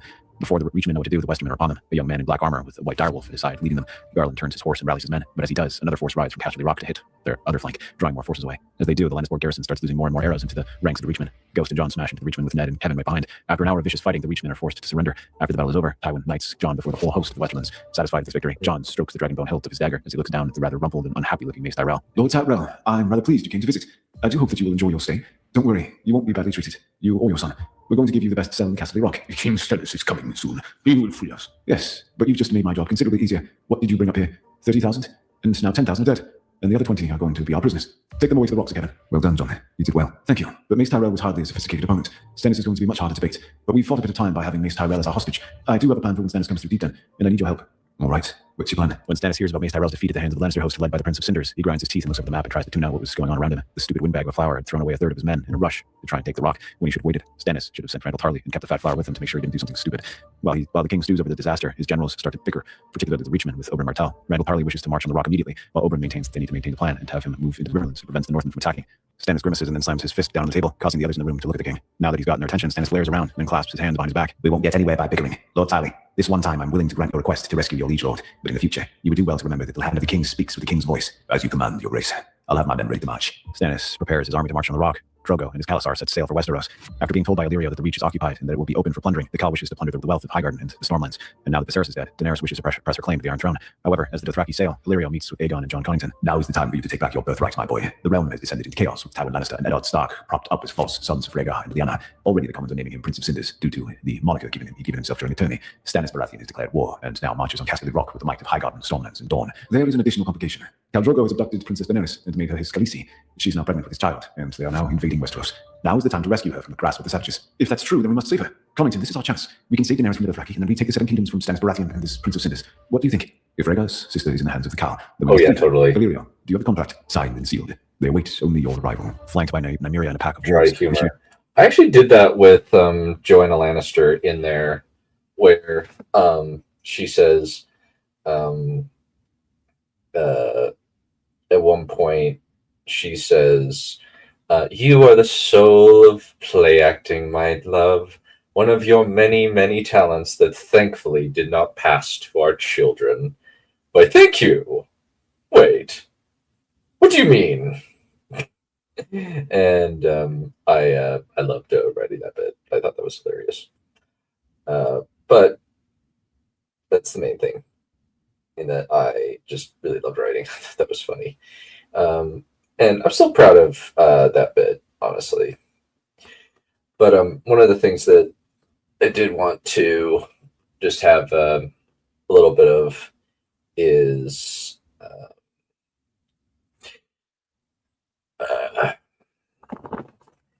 I originally had some more dialogue there, but Boba was like, "This is unnecessary. It's kind of redundant. Please cut it."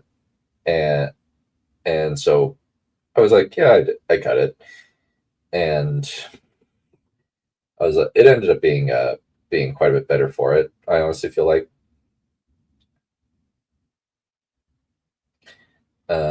And honestly, yeah, did a good job of what he did.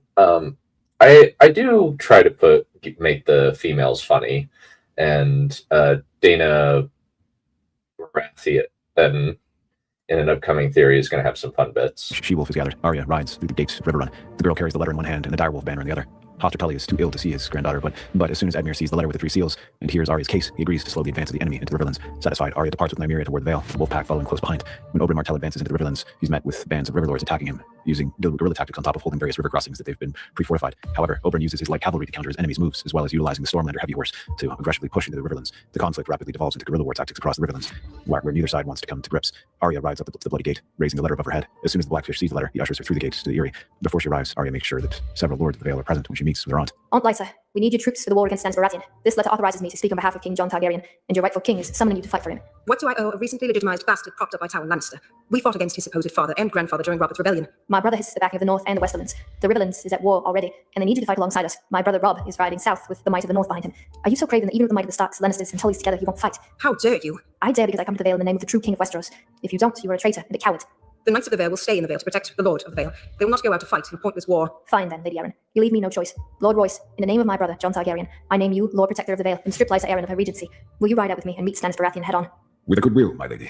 The Knights of the Vale ride with you. Though Lysa screams and rages, there's nothing she can do to prevent the Lords of the Vale from confining her to her rooms and taking Robin away. When Arya rides back through the Bloody Gate, she rides out with 30,000 Knights of the Vale.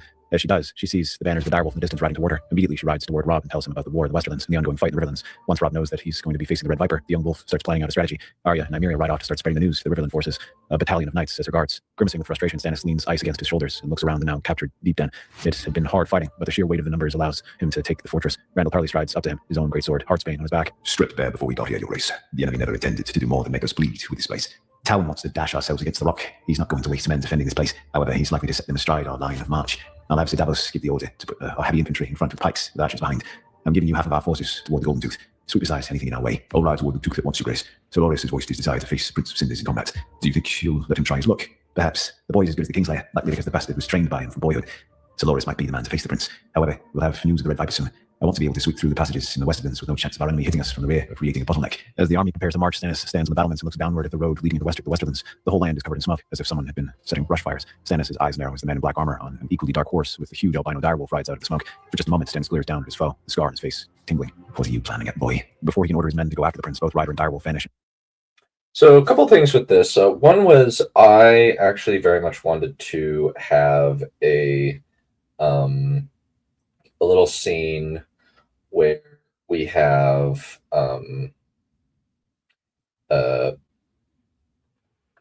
what's his bucket?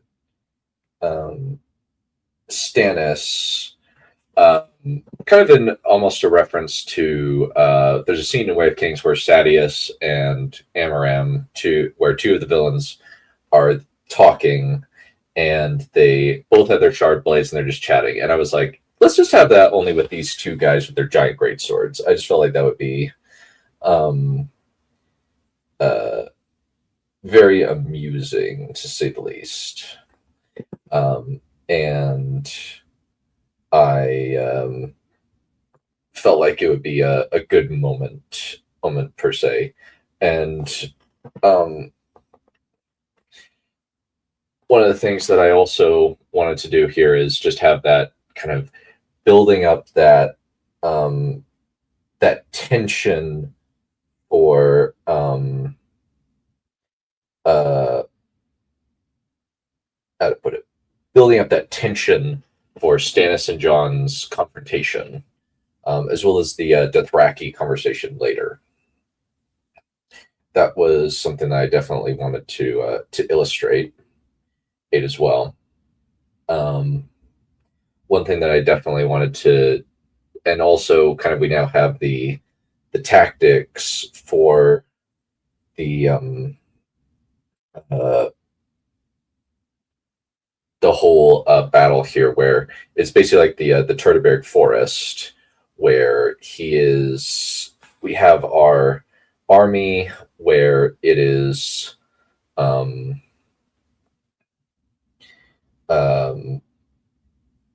in the enemy has their line of march, and they are having to deal with raiding parties and such. So since it's mainly like the Turtleberg Forest is one of my favorite battles, and then we have Jon kind of taunting Stannis. Smoke. Essentially, Stannis touches his cheek, then grimaces and walks back down to prepare his men for a full march. Sensing an opening within the Redwind fleet and the Reach's army occupied in the Westerlands, Balon Greyjoy sends the Iron Fleet into the Reach. Old Town manages to hold, but the rest of the Reach becomes subject to pillaging and burning all up and down the coast and even inland. However, as they press further inland towards some of the more attractive targets, the Ironborn are met with a horrible sight. Tens of thousands of Dothraki riding toward them. Soon, the Reach and Stormlands are caught between the two raiding armies. When Aegon and the Golden Company land at the Crownlands, they're greeted by Varys, who quickly informs them regarding the status of the war. After listening to the spider, John Connington puts a map on the table and places several markers on it to indicate troops. So, we are faced with 3 roads: to hit Stannis Baratheon in the rear, to reinforce Oberyn Martell in his war in the Riverlands, or to face the Dothraki and the Ironborn in the Stormlands and the Reach. I may not be a tactician, but my advice would be to allow Stannis and Tywin to bloody each other before unleashing your host on them. You may have elephants, but Stannis outnumbers you 6 to 1. So either help my uncle Oberyn or rescue my aunt Daenerys from the Dothraki. The young prince studies the map, trying to determine what would be the right course of action. John Connington watches the boy he's raised, waiting for the lad to voice his decision. After a moment of contemplation, Aegon puts his finger on Highgarden. Currently, the Reach is in turmoil from the Ironborn. If we can defeat the Dothraki and rescue my aunt, the Reach and Stormlands will flock to our banners. Are you certain, my prince? Surely it would be better to go into your uncle and ask for his aid against the Dothraki before they turn their attention toward Dorne. Perhaps you could allow them to simply raid into Stannis' troops and cause Tywin no end of headaches. I mean to fight, Lord Varys. I can't just leave my people to be slaughtered or enslaved by the Ironborn or the Dothraki. Besides, my aunt has been a prisoner for the Dothraki for too long. I mean to rescue her so that I can make her my queen. I agree with Prince Aegon. If Rhaegar's sister is amongst the Dothraki as a prisoner, then there is nothing I would do to not save her. Varys conceals his irritation with difficulty. If they were to gain Oberyn's support, they would stand a better chance against the Dothraki. They could rally the remaining Stormlanders and Reachmen from the remainder of their respective kingdoms, but they would be broken and demoralized. However, the spider simply nods and says he will send word of Aegon's arrival and identity to Oberyn. After several of the Red Viper's guerrilla forces disappear, he has them pull back the Harrenhal and start fortifying the castle. It's at that point that he receives a raven with the news of the golden. So one of the things that I wanted to do here is just have Varys be like, hey, you should be doing this, and kind of suggest a pragmatic solution. But Aegon kind of is a romantic soul. Like, and he says, hey, I kind of want to rescue Daenerys. And he just goes with the idea that the Dothraki are the major opponent that he needs to go up against, and that they're kind of the dragon that he needs to slay, so to speak. And I felt like that would be fitting for his character, where he just goes for it. And I wanted to I also wanted to have a little bit of conflict with Oberyn, where he goes with his heart as opposed to his duty and tries to help Aegon. And admittedly, I probably should have written it that he discovers it, because one of the things is, Aegon was supposed to have looked like his dad, but I actually really liked writing Aegon as a Daeron the Second type guy, as opposed to kind of like the typical warrior, because I'm like, you know what, let's kind of have some variety here. Let's have some fun. Let's kind of throw in some different types of people, rather than, since that's one of the things that George likes doing, is that he likes to put in different kind of people. And we'll talk about that more when we get to Elia getting rescued by Ned, since I feel like that's his place to shine, really. And I quite like how I was able to write him in that one. And with this, it's just a lot of planning, a lot of battles, that sort of thing. And in the end, we have kind of building toward the confrontation with the Dothraki as the final battle, which I really am proud of that final battle. It's got a lot of moving pieces, and basically it's just a lot of this is just kind of slowly maneuvering everybody to the end point, which is the both the battles of Castle Rock and the battle of the Reach. So that's kind of my thought process behind this. Company and Aegon riding toward the Reach against the Dothraki. Unconsciously, Oberyn traces the words, Prince Aegon, son of Rhaegar and Elia, his sister's son, alive. He thought him dead, but Jon Connington was there, and the Griffin Lord would not serve anyone but the true son of Rhaegar Targaryen. Also, the Dothraki were a problem that would need to be solved. Send word to the Gornish troops. We're marching south to meet with the Golden Company, and my nephew will drive the Dothraki into the sea. Have the Stormlanders ride to help Tarly take the Golden Company. After Arya scouts the area for the Martell forces and returns with no news except that they've left Harrenhal in a hurry, Robb determines that they need to ride to help Jon. After regarrisoning Harrenhal with 20,000 Riverlords and Northmen, Robb marches toward the passage into the Westerlands. As the army approaches the Golden Tooth, Arya rides up to Robb and informs him that she's seen thousands of troops bearing the Red Huntsman already assaulting the castle. So, it looks like Lord Tarly came prepared for a lion hunt, and now he's going to have to deal with a pack of wolves. When that comes, we'll hit them. Uncle Brendan takes command of the Riverlord troops on one flank while Edmure takes the other. Lord Royce, I want the Knights of the Vale to charge into the centre. I'll ride my Northern men round Lord Tarly and hit them from the south. Get your wolves to give a signal after they've softened up the Tarlys. In the middle of the night, Tarly's horses start screaming in terror as hundreds of wolves charge into their lines and start savaging the animals. In an effort to get away from the wolves, several houses stampede through the lines, creating chaos in the ranks. Howls rise from the ranks as wolves spread across the camp, killing the sentries and sleeping soldiers. Tarly quickly puts on his armor and draws his sword, only to find that his camp is devolved into anarchy with horses crashing through the tents. Right as fire arrows fall among the tents, blinding the troops. Bellowing, Tarly tries to get his men to get the animals under control, right before the horns start to rise from all directions. As the wolves pull back into the shadows, Knights of the Vale, Northmen, and Riverlanders charge into the Tarly camp. Lord Tarly rushes forward, rallying his troops to face off against the enemy. As he does, the young man with a direwolf rides through the smoking tents. Before Tarly can engage Robb, Greywind lunges out of the smoke and hamstrings Randall Tarly before Robb takes off his head. Even after the fall of their leader, the battle goes on through the night. Finally, unable to fight with the chaos created by the wolves, the Tarly forces have to retreat back towards King's Landing. Once they're sure that the Tarlys won't come back after them, Robb ruffles Arya's hair and then commands the army to march to the Golden Tooth. Before he departs, Robb picks up Heartsbane and straps it to his back and commands that the banners be collected. Bird calls rise from all around the Baratheon host, right before arrows start falling from the mountainous ridges in their forces. The horn calls rise from the flanks as ambush forces charge into the strung out line of the march. Rapidly, Stannis' troops start looking up wherever they hear a bird call, eyes darting, arrows going to string and firing for fear of enemy archers. However, the small number of raiders relative to the large army of the Stormlanders in Reach prevent them from doing any great damage to Stannis. Rather than halt, Stannis simply restructures his forces to a checkered square formation, where they're more closely ranked, but with more concentrated troops. Once they're set, Stannis redoubles his marching troops, sending out scouts to alert him of the enemy's movements. As they get closer to the rock, and Stannis' troops start actually pushing back the raiders, the enemy halts their attack, likely to retreat into the fortress itself. When the army arrives at the rock, Stannis rides toward the lion's mouth, just outside of bow range. At his side are the Knight of Flowers and Sir Davos. Out of the large gate of the castle, Jon, Ned, and Tywin emerge, back with the group of... Yeah, with this, it's just a series of action scenes where, but I wanted to not just make it troop movements, I wanted to make it relatively dynamic, where we have the troops, where we have Robb going up against doing ambush tactics against Randall Tarly because he's able to think asymmetrically, and also Tywin, and also we have the whole Jon ambushing Stannis' forces and just trying to make their lives miserable and kind of having a bit of a moving counter move deal. Troops. Lord Stannis, how have you been enjoying your welcoming parties? I hope they've shown you the hospitality you deserve. Very amusing, Cinder Prince. I'm here to accept your surrender. You can't hold out there indefinitely. No, we have the Rock, Lannisport, and enough supplies to last for 2 years. I don't think you have 2 years to spend besieging us, especially considering my allies are likely marching toward you or possibly the capital. King's Landing doesn't really have the same defenses, and if you lose the Iron Throne, that would look rather bad. You're quite clever, boy. But I've already accounted for your brother coming south and sent Oberyn Martell into the Riverlands to hold him off. Randall Tarly is also marching through the Golden Tooth toward you. Soon you'll be dealing with my entire army. Yes, but there's always the possibility that my brother has already beaten Lord Tarly in the field. Why don't we see if we can come to terms? Finally, some progress. The Iron Throne is mine by right. All who deny this are traitors and thieves. You bend the knee and marry my daughter Shireen, setting aside the bastard Marcella. We can combine your claim with mine and actually make something new. You're proving yourself competent, so I would not be opposed to having you as my heir. You will not deprive my granddaughter of what is hers. Your granddaughter is a bastard born of incest. Letting her stay with you and having Tommen as your page is better than they deserve. Your offer is tempting, King Stannis, but I will not break my vow just for convenience. I promised that girl that I would marry her, and I will hold to that. Do you have a counter-offer? You get Storm's End, and my brother Robb can marry your daughter. Once me and my brother have children, they can wed and unite the claims. That is not acceptable, bastard. Legitimized or not, son of Rhaegar and Lyanna or not, you are a bastard who's risen far beyond his station. Will not give up the Iron Throne to a bastard from the north. You seem to have forgotten that we have several hostages from the Reach, including Mace Tyrell. And last I looked, most of your troops are from the Reach. Without their support, you can't really do much. If you kill the Lord of the Reach, you're going to bring down a storm that will not be stopped. No, but we also have a few Fossways, several Florents, even Hightower. I can simply put them in the front so that your men attack. They'll have to go through my hostages first. We're in a stalemate, and you're not in a good position. Lannisport was well defended, and the Rock has never fallen. If you want to get either, you'll have to deal with the other sending out troops to hit yours. You're very confident, but you don't have all the cards. You have till dawn before I assault. With that, Stannis turns away and rides back to his camp. Once they've gotten back into the Rock, Jon and his advisors convene a quick council. All of them suggest ideas for what Stannis can mean, from spires within the Rock, the wildfire stashes, the knowledge of secret passageways into the fortress. Finally, after hours of fruitless. Yeah, so with this scene, I am honestly really proud of how this scene turned out, where it's we get a clash of ideals where we have move and counter negotiation and counter negotiation, deal and counter deal, and we get Stannis and Jon confronting each other for a second time, and Stannis basically playing some psychological warfare on them, and I just felt like that would be a good point to do.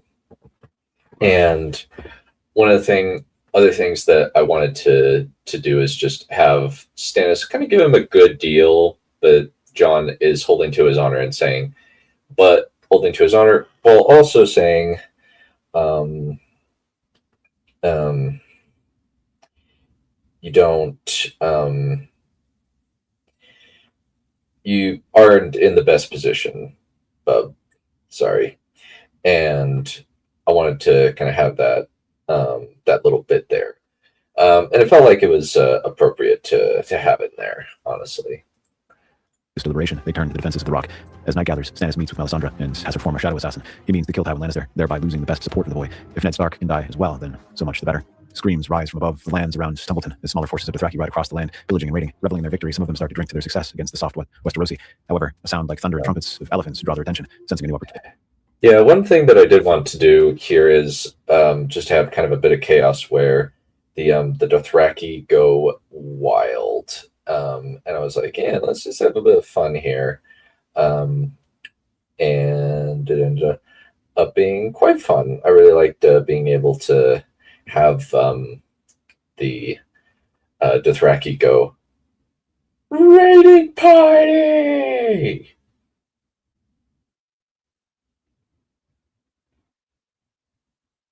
But also there was a funny comment in there. The Ironborn. You're not supposed to be here. You're not supposed to be here. Raiding party? Raiding party! And then the Reach goes, oh, screw me sideways. And just having a fun old time. Just having I love that. And now we have kind of the second arena of the war, where we have a different theater where the Dothraki are going up against the are able to take down the Ironborn, but then they go up against the Golden Company.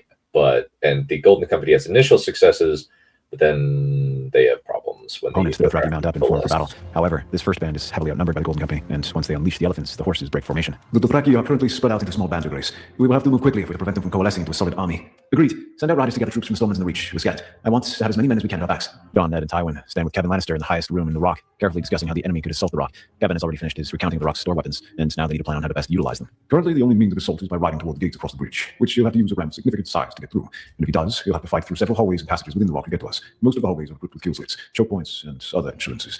Stannis will have to pay for each inch with buckets of his own men's blood. We have a large number of arrows, a good amount of pitch and water from the underground docks that we can pour onto the enemies. Currently, by my estimates, Stannis has 60,000 troops to our 40,000.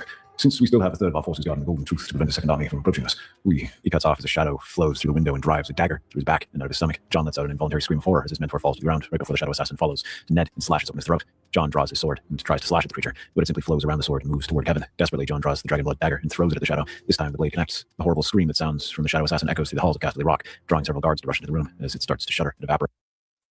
So this was kind of this is the pivotal moment where Jon loses all of his safety nets, and now he has to become a king.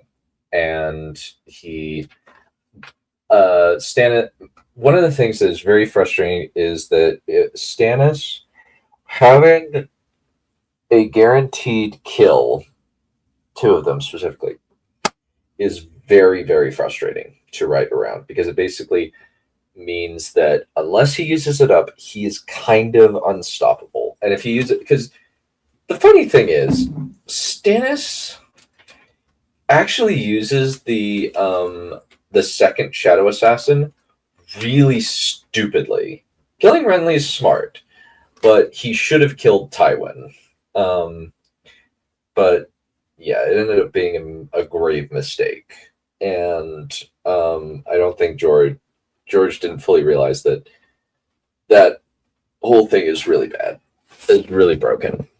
But I thought, okay, let's have a bit where Jon has to rescue Kevin, and the idea is that he's just a kid, and they'll turn him over.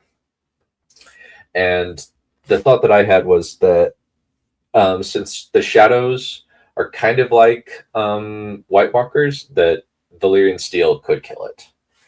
And that was kind of my thought process with that. And now we kind of have this one last moment between Tywin and Jon. Once he's sure there's no further enemy, Jon rushes the net, only to find that he's already dead. Tears flow down his cheeks. Jon closes his father's eyes, then moves to Tywin. So, this is what it feels like to die. I just didn't think it would end this way. It's not going to end, Tywin. I'm going to save you. You can't save me from this. I only regret that I didn't get to see you in the Senate Crown's King and Queen. Protect my legacy, Jon. Yeah. Please. It's the only thing I have. I promise I will not allow House Lannister to fall or your legacy to be forgotten. Before I die, this Shadow is the thing Baby I want to tell yeah. you. She's in Lannisport. Jon frowns and tries to get Tywin to say more, but the old lion's eyes aren't moving. Slowly, Jon stands up and tells Kevin to summon their commanders to the council chamber. Once Kevin is gone to gather the commanders, Jon walks over to the Dragonstone dagger and sheathes it. Before this was done, the dagger would taste Stannis Baratheon's blood. His anger intensifies as he walks over to Ned's body, resting his hand on his father's chest. You will always be my father. Nothing and nobody will ever replace you. Your memory will not be forgotten either. Curse you for making Stannis me feel gasps. sorry for Tana. Yeah. Yeah, what can you do? I like being able to take a lot of risks and do something really unexpected and clever. I admit that a better risk would be bigger risk would have been to have Ned attempt to kill Jon. But yeah, what can you do? So with this, we just have a little subtlety where she's in Lannisport, kind of referring to Tysha, since I like the theory that Tysha is actually in Lannisport and that Kevin was basically holding her hostage, so that she can't come back to the Rock claiming I have Tyrion's baby. And now from there, we just have some little bit of the Shadow Baby and the reaction, and eventually we're going to have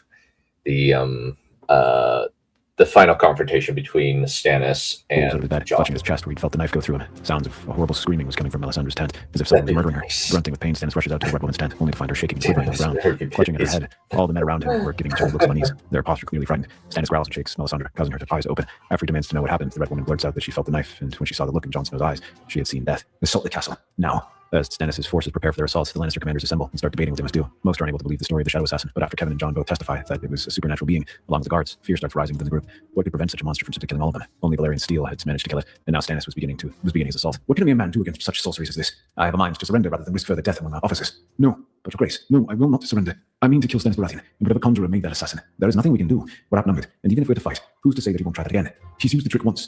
He can't play it again. Jon, I understand you're angry, but this is too great a risk. What if he sends an assassin after Tommen or Myrcella, or both?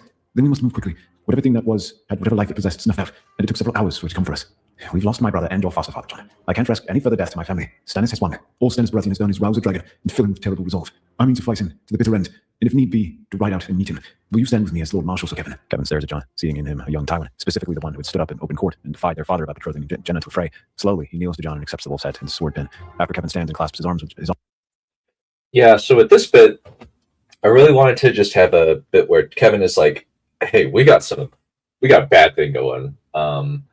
And just have that conflict between him and Jon, and then Jon is able to win him to his side and says, and I really wanted to use the line, all he has done is rouse a dragon and fill him with terrible resolve.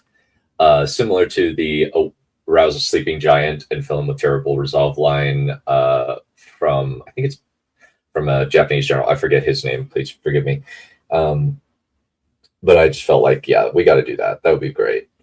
And then Jon is able to sway him, but also now we're kind of reaching the climax of the story. A messenger rushed into the room and declares that Stannis has begun assaulting the castle, and that the troops carrying the tarly red huntsmen have been sighted advancing from the Golden Tooth. Concerned, Jon and Kevin rush to the battlements to get a view of the bridge. As they do, Ghost rests his paws on the battlements and lifts his nose into the air. Those are tarly standards. It seems as though the huntsmen broke through our troops and is now going. Really? Actually, I do have Danny come in with the Dothraki. And then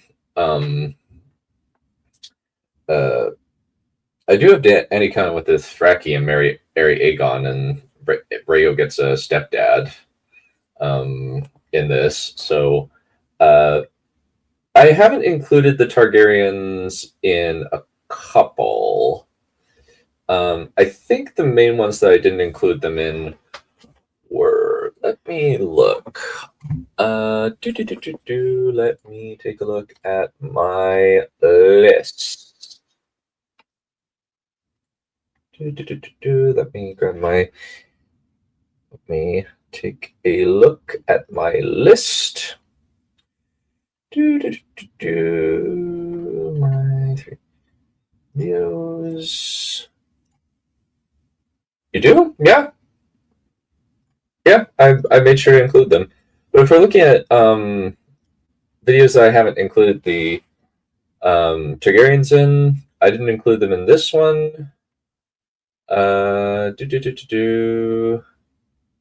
Technically didn't include them in this one. Kinda included them in this one. Did not really include them in this one. Didn't include them in this one. Didn't include them in this one since they were kind of thought things were averted.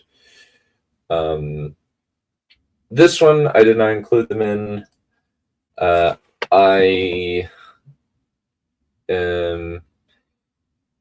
did not include them in this one. Didn't include them in this one.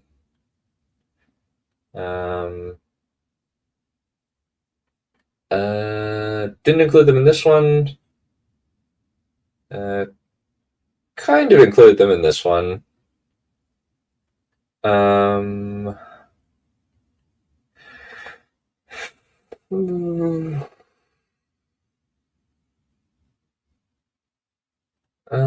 Yeah, those are the main ones. Didn't include them in this one.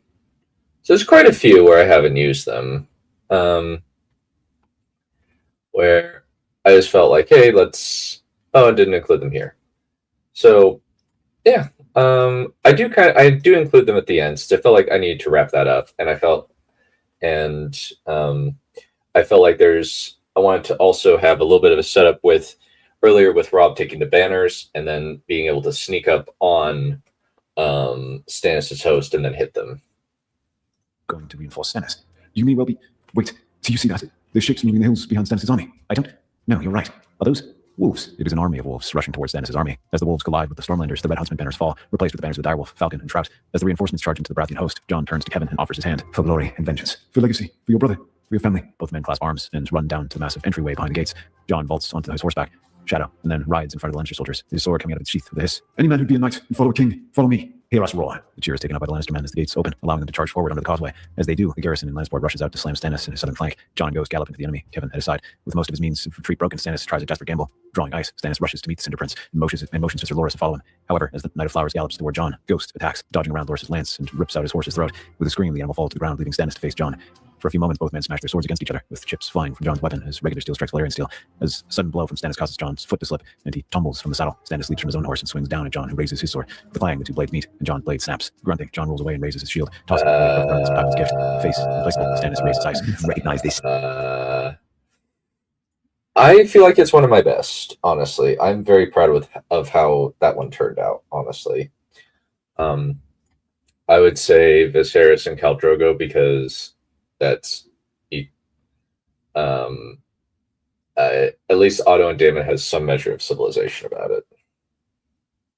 So, but one of the things that I wanted to do is just have that final confrontation where both sides have a personal vendetta against each other, and now they're finally going to meet. And I really wanted this to be Jon's moment where he is going to fight to get back his dad's sword. And I also like, even though I don't like Excalibur, I really don't like it. There are still some good lines in it that I will periodically include, like if any man and would be a knight and follow a king, follow me. I like that line. I don't like many of the other lines in this. I don't like Excalibur, period.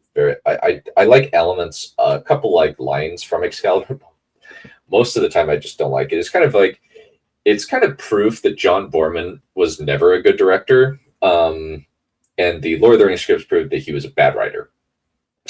Because that is one of the worst things I have ever read in my life, and it will always be one of the worst things I've ever written.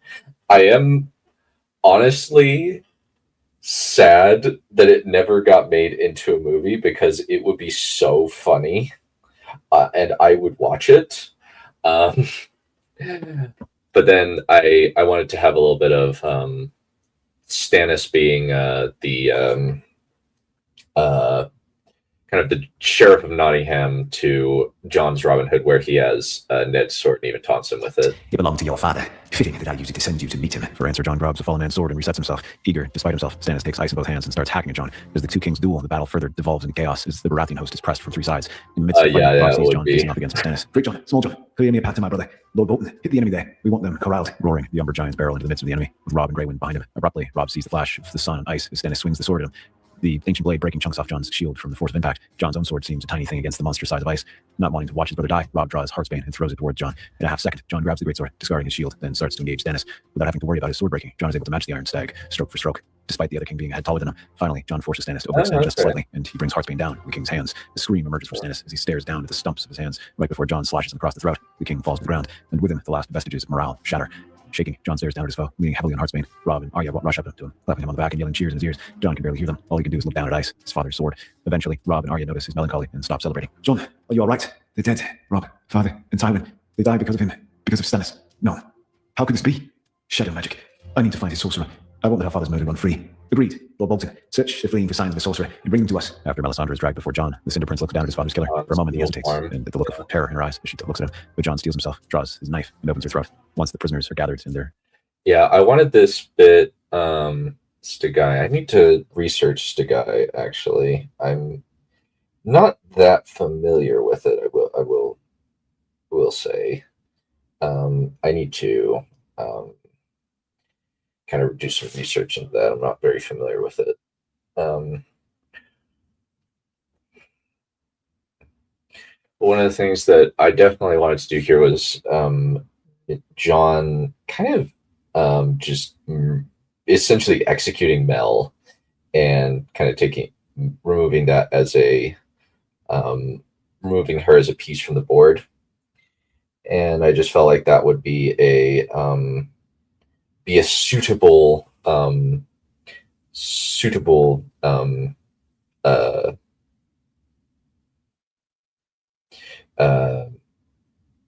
shall we say, a bit of justice.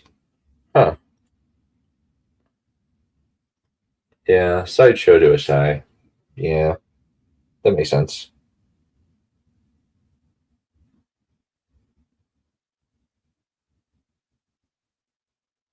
Okay, that makes sense.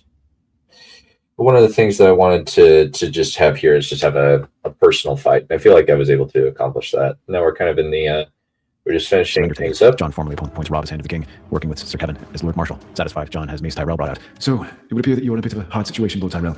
I have the field, Stannis is dead, both of your sons are hostages, and your army is broken. I swear my fealty to you, King John Targaryen, unreservedly. Thank you. Now, your grace, a letter from Highgarden. The Ironborn have invaded, along with the whole of the Dothraki and the Golden Company. They're all engaged in a three-way war. Everything from Old Town to Storm's End is in chaos.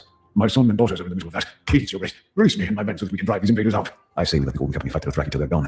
There's word that Aegon Targaryen's back from the dead is leading the Golden Company, which is absurd, since these sellswords were only back at Blackfire. There is a verified rumor that Princess Daenerys Targaryen is with the House Horse Lords, likely a concubine to their leader. Please, I beg you, your grace. They are my children, and she's my daughter, my only girl. Have you no mercy? If needed, I'll only take the men I have under my command. John rests his hands on Heartsbane's pommel as he looks down at the fat flower. Then he extends his hand and raises the Lord Highgarden to his feet. I accept your fealty, Lord Tyrell. We will ride to the Reach and drive them out. Robb, prepare the men to ride out tomorrow with dawn. We have a black dragon to slay and a princess to rescue. The fighting in the Reach has turned ugly, but the Dothraki have gotten word of the Golden Company, and now they are starting to use hit and run tactics while Khalasar starts to gather together. As Aegon and Connington deal with another group of Dothraki, Prince Oberyn rides up to them with all his Dornish light cavalry and spearmen. You must be my uncle Oberyn. I'm sorry for not coming to help you in your fight in the Riverlands. I couldn't allow the Reach and Stormlands to be ravaged by the Dothraki, so you're my nephew Aegon. Well, at least we have a dragon to support who isn't half lion. I don't understand. The Senior Prince, as they're calling this John Targaryen, is the legitimate son of Rhaegar and Lyanna. I attempted to find evidence that he was a fake, but it turns out Lord Stark was hiding him under the snows of Winterfell this whole time. So the spider lied to us. He told us that he was a false dragon. No, he's true. He's just been raised by Tywin Lannister as his ward and betrothed to his bastard granddaughter, hence half-lion. Still, if he's Rhaegar's son, then we should at least try to make common cause with him. Perhaps some arrangements can be made. That will have to wait for now. Prince Oberyn, will you help us drive the Dothraki, and I will back and rescue my Aunt Daenerys? Of course, nephew. After days of fighting, they finally meet the Dothraki's main host near the fork of the Mander. The 30,000 screamers against the depleted Golden Company and their ragged group of allies. Shaking with both eagerness and fear, Aegon draws Blackfire and holds the sword up. Beneath the gold, the bitter steel. The ancient battle cry of Aegor Rivers rises up from the rest of the Golden Company. With a loud roar of hooves and howling screams, the Dothraki charge towards Aegon. Using their discipline, the Golden Company lock shields and form porcupine formations, even as Aegon sends out his Dornish and Golden Company horse archers forward, only to have them driven back by the Dothraki. The elephants on the flanks prove most effective against the Dothraki, since the screamers' horses can't abide the smell and sound of the huge beasts. Sensing an opening, Aegon charges forward at the head of his cavalry into his enemy's flank. As he does, he realizes his mistake as the Dothraki coalesce and counterattack, driving him and his men back. As the princeling attempts to get back to the lines, a huge Dothraki with a long braid fires an arrow into Aegon's horse and causes the animal to fall. Aegon tumbles from the saddle and gets into a ready position. His infantry, attempting to surround their commander, screams and yells, accompany the Dothraki moving in for the kill. For a moment, Aegon's gaze darts from side to side, eyes searching for some escape. However, before he can, Drogo slashes his way to the princeling. Yeah, that's kind of my thought too. Like, I actually kind of like a lot of people. One of the people said, he's kind of a doormat to Illyrio and Connington. Yeah, there's kind of an element of he kind of strikes out on his own a little bit in dance, but yeah, he's very much easily manipulated. Mainly, he's manipulated by Tyrion in that one, and he's at least like trying his best, but he kind of freezes up when kind of the biggest I guess points happen, when the critical point happens, because he's just not a skilled fighter and he's not very brave. And then now we just have the fight where kind of Jon kind of has his second test. Engages him in sword-to-sword combat. The thunder of hooves and dust rises from the great Targaryen host as Jon and his army ride through the Great Forest toward Highgarden. Once they've driven up Airborne, the host rides to the west, where the horde has ridden toward. Arya and Nymeria's army of wolves act as their scouts, quickly discovering and putting down Dothraki screamers or raiders before they can ride back to let the rest of the Khalasar know of their approach. When they reach the battlefield, they find it is a chaotic mess, with the Golden Company and their allies being hard pressed by the Dothraki, especially in the area where the young men in black armor is facing off against the Great Call.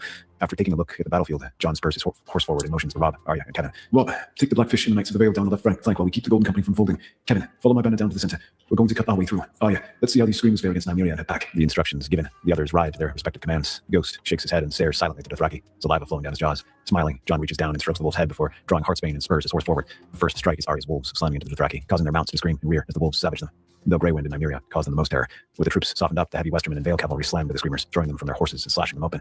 Jon swings Heartsbane over and over, Dothraki blood running down the blade. As he fights, he sees that the young man with silver hair is facing off against the Khal, several men attempting to protect the lad, only to be cut down as the implacable horse lord pursues his prey. And for a moment, he thinks of what Tywin would do. He'd simply allow the Blackfire Predator to die. Good riddance. However, Jon wasn't Tywin Lannister's son. His father was Eddard Stark, and Eddard Stark would not let the boy die. So Kevin, cover my advance. The Khal is mine. Desperately, Aegon tries to ward off Khal Drogo, but the Khal is too fast for the young prince. Over and over, he deflects Blackfire away, then viciously counterattacks. Aegon knows that he's outmatched, but he has to fight to save Daenerys. However, the Khal knocks the princeling's sword out of his hands and starts slashing at Aegon even more aggressively. As Aegon backs away, his foot catches and he falls to the ground. Drogo's rock falls toward him. Aegon resigns himself to death and closes his eyes, silently apologizing to Daenerys for his failing to rescue her. A loud clang causes Aegon's eyes to dart open. A figure in black armor with a red dragon on the chestplate is standing over him. Drogo's rock caught on the greatsword. Try me, screaming. Chuckling, Drogo leaps back, sword spinning through his fingers. Raising his sword, the black armored knight engages the Khal. Connington rushes over to Aegon and pulls him to his feet, eyes fixed on the duel. As the Cinder Prince battles the Khal, Connington can't help but see Rhaegar brought back from the dead to protect his son, though the boy is shorter than the Silver Prince. Finally, after a series of blows, Jon strikes his opponent's shoulder with a powerful two-handed blow. Heartsbane opens Drogo from shoulder to hip. The Khal falling to the ground, his blood spurts from his wound. Remembering his history, Jon strides over to Drogo and cuts off his braid and holds it high above his head. Winter has come for the Dothraki. With the death of the Khal. So I'm actually very pleased with with this battle, where I actually wanted to do a Wheel of Time reference where we have the wolves just kind of crashing into the Dothraki, and the Dothraki's horses would be so scared of a bunch of wolves. And I also like kind of the idea of Nymeria's wolf pack unleashing terror across the lines of the enemy. I just thought that would be great. And another thing that I wanted to do was I wanted to have Jon kind of go up against the Khal and win. And then he says, and I just love the line, winter has come for X, Y, or Z. And I love using I've used the winter has come for the Dothraki twice. The other one being in the Ned and Robert becoming sellswords deal. Dothraki break and run toward their camp. Whether to flee or simply gather their spoils, Jon doesn't know. However, he doesn't wish to wait. Pulling himself back onto his horse, Jon joins the pursuit as the great army of Westeros begins chasing the Dothraki from the field. Aegon stares after Jon, unable to believe what's just happened, then realizes something. Daenerys was in that camp. The Dothraki would carry her off to Vast Dothrak to serve as Dosh Helene. Not wanting to waste a moment, Aegon rides up to Jon. Brother, you and I aren't brothers, Blackfire. What? I'm Aegon, son of Rhaegar and Elia. Your father wasn't your father. I can guarantee that. You don't look Dornish. You're relatively healthy, and you have the Blackfire's sword in the Blackfire's army. Forgive me for being skeptical that we share anything beyond the most distant of blood relations. Aegon's mind reels. The other lad was looking at him with penetrating grey eyes, causing him to shift uncomfortably as he tried to make sense of the situation. Yeah. Sensing Aegon's confusion, Jon places his hand on Aegon's shoulder. I don't know whether you're Blackfire or not, but what I do know is that if you rode out here to save Daenerys and fought... Yeah.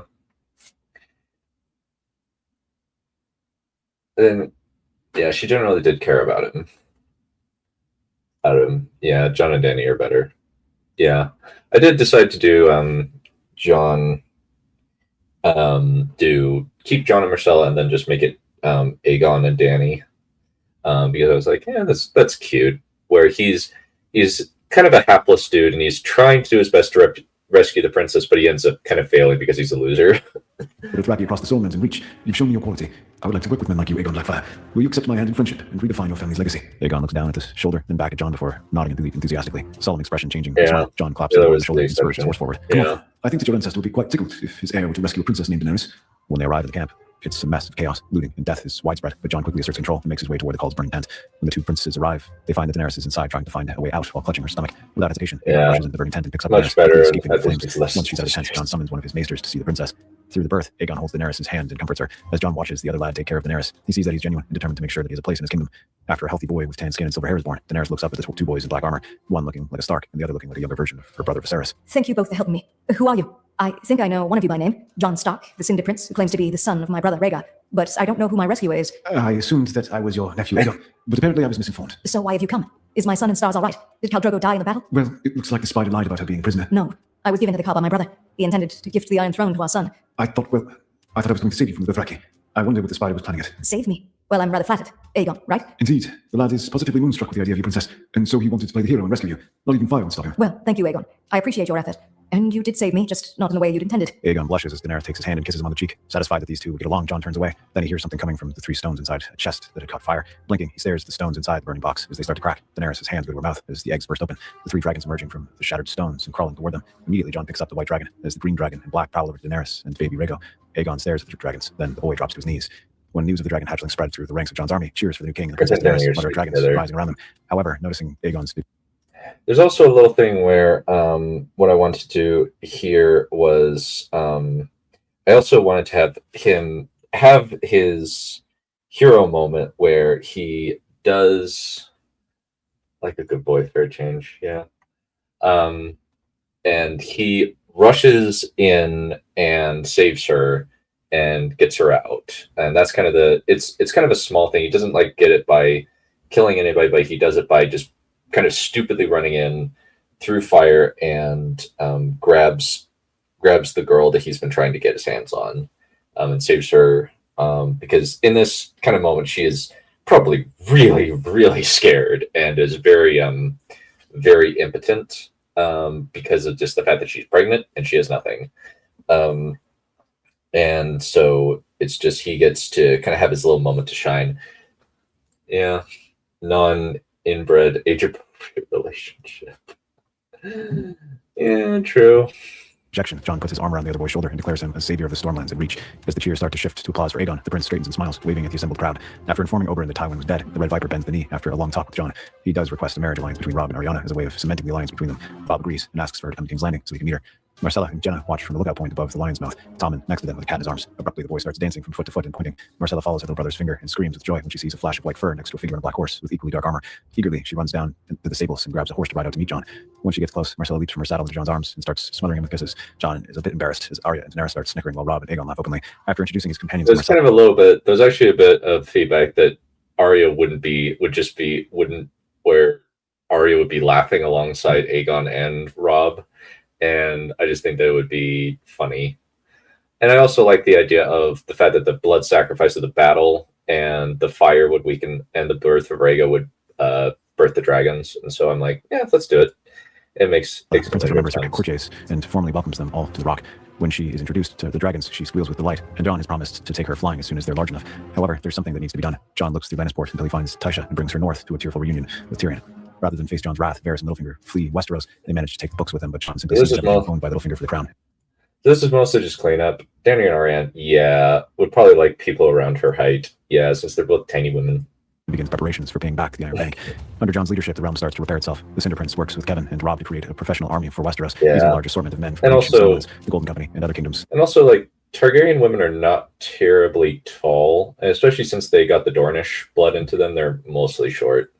Though admittedly, her great-grandma was a Blackwood, so great-great-grandma was a Blackwood, so maybe. Now called the Grand Legion of Westeros as the core.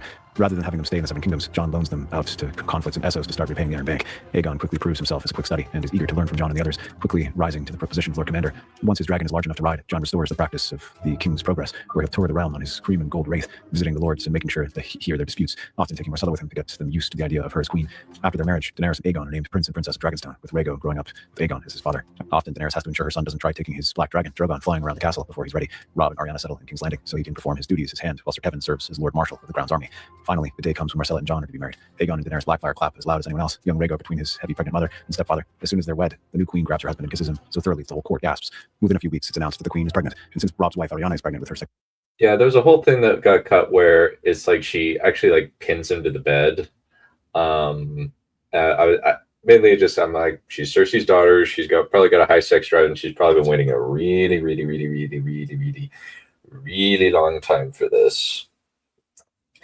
And now she finally gets to do it, and Boba's like cutting it. It's like, all right, fine.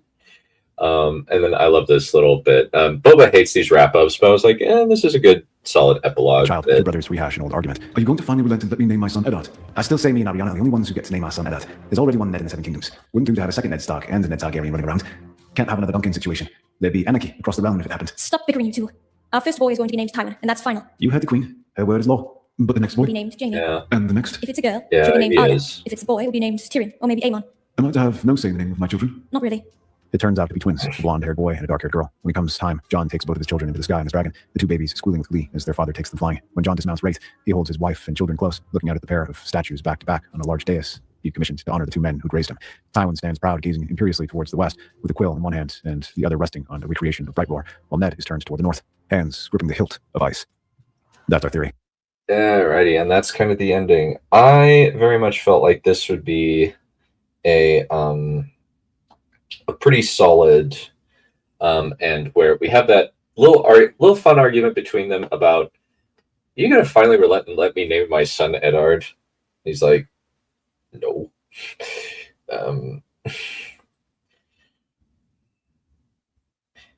And I was just like, yeah, let's just do that. That'd be funny. And then Marcella kind of laying down the law. It's like, nope, it will be named Tywin. And if it's a girl, Arya and Jaime. And I have no say in the naming of my children. Nope. And I just really like, I just love little bits of humor like that. I find those kinds of things very funny. And I just really like the dynamic. And then we kind of end with a pair of don't worry, you'll have plenty of chance to make kids. It's funny. I love that. That's really funny. Yeah, and it's like, and I just kind of wanted to put in a little bit where we have the this is why Boba needs to be in the writer's room. He kind of is. Well, there kind of isn't a writer's room. It's just the lone writer doing their script. And we do have an editor, Groggy, who's very, very talented. I very much appreciate his input on stuff. He's very, very talented. And yeah, I really wanted to end this with a scene of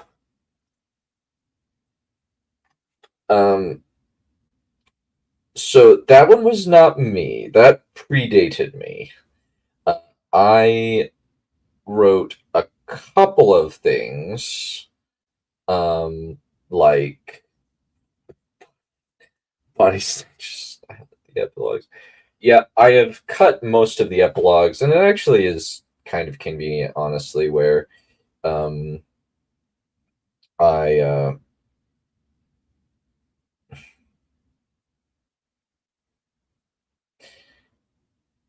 Now, especially the clips. Yeah, he was pissed at that one. He was very angry.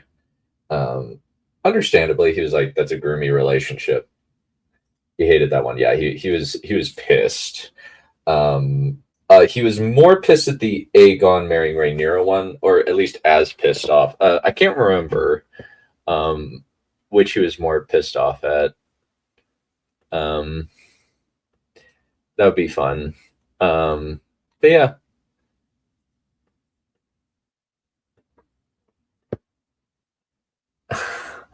Yeah. But yeah, that's the ending. I feel like this is one of my best ones, action-wise, and it's also the power dynamic wasn't helping. Yeah, very much not. Yeah, I would agree. Yeah, I would agree. Yeah, yeah, but yeah. Ultimately, I'm actually very proud of this one. I feel like it's very cinematic, where the battles are are very tense. There's some good description. The dialogue is really good, and the character dynamics are really rich and layered and complex.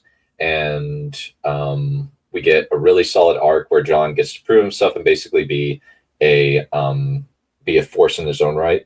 And I just really liked writing that. Alrighty, well, I got to get going. I will see you guys later. I gotta go help my my girlfriend do some moving. She's moving back into a new apartment. And she kind of just wants me there as moral support along with help, since she said, "Hey, I just want you around." And I'm like, "Thank you. You can even write." And I'm just like, "Thank you, but why do you need me there?"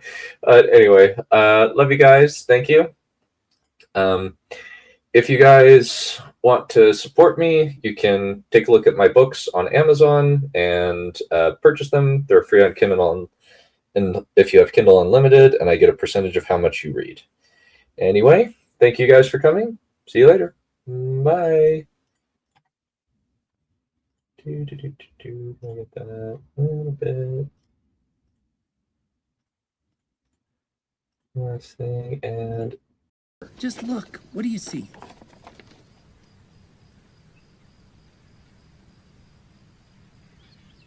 A man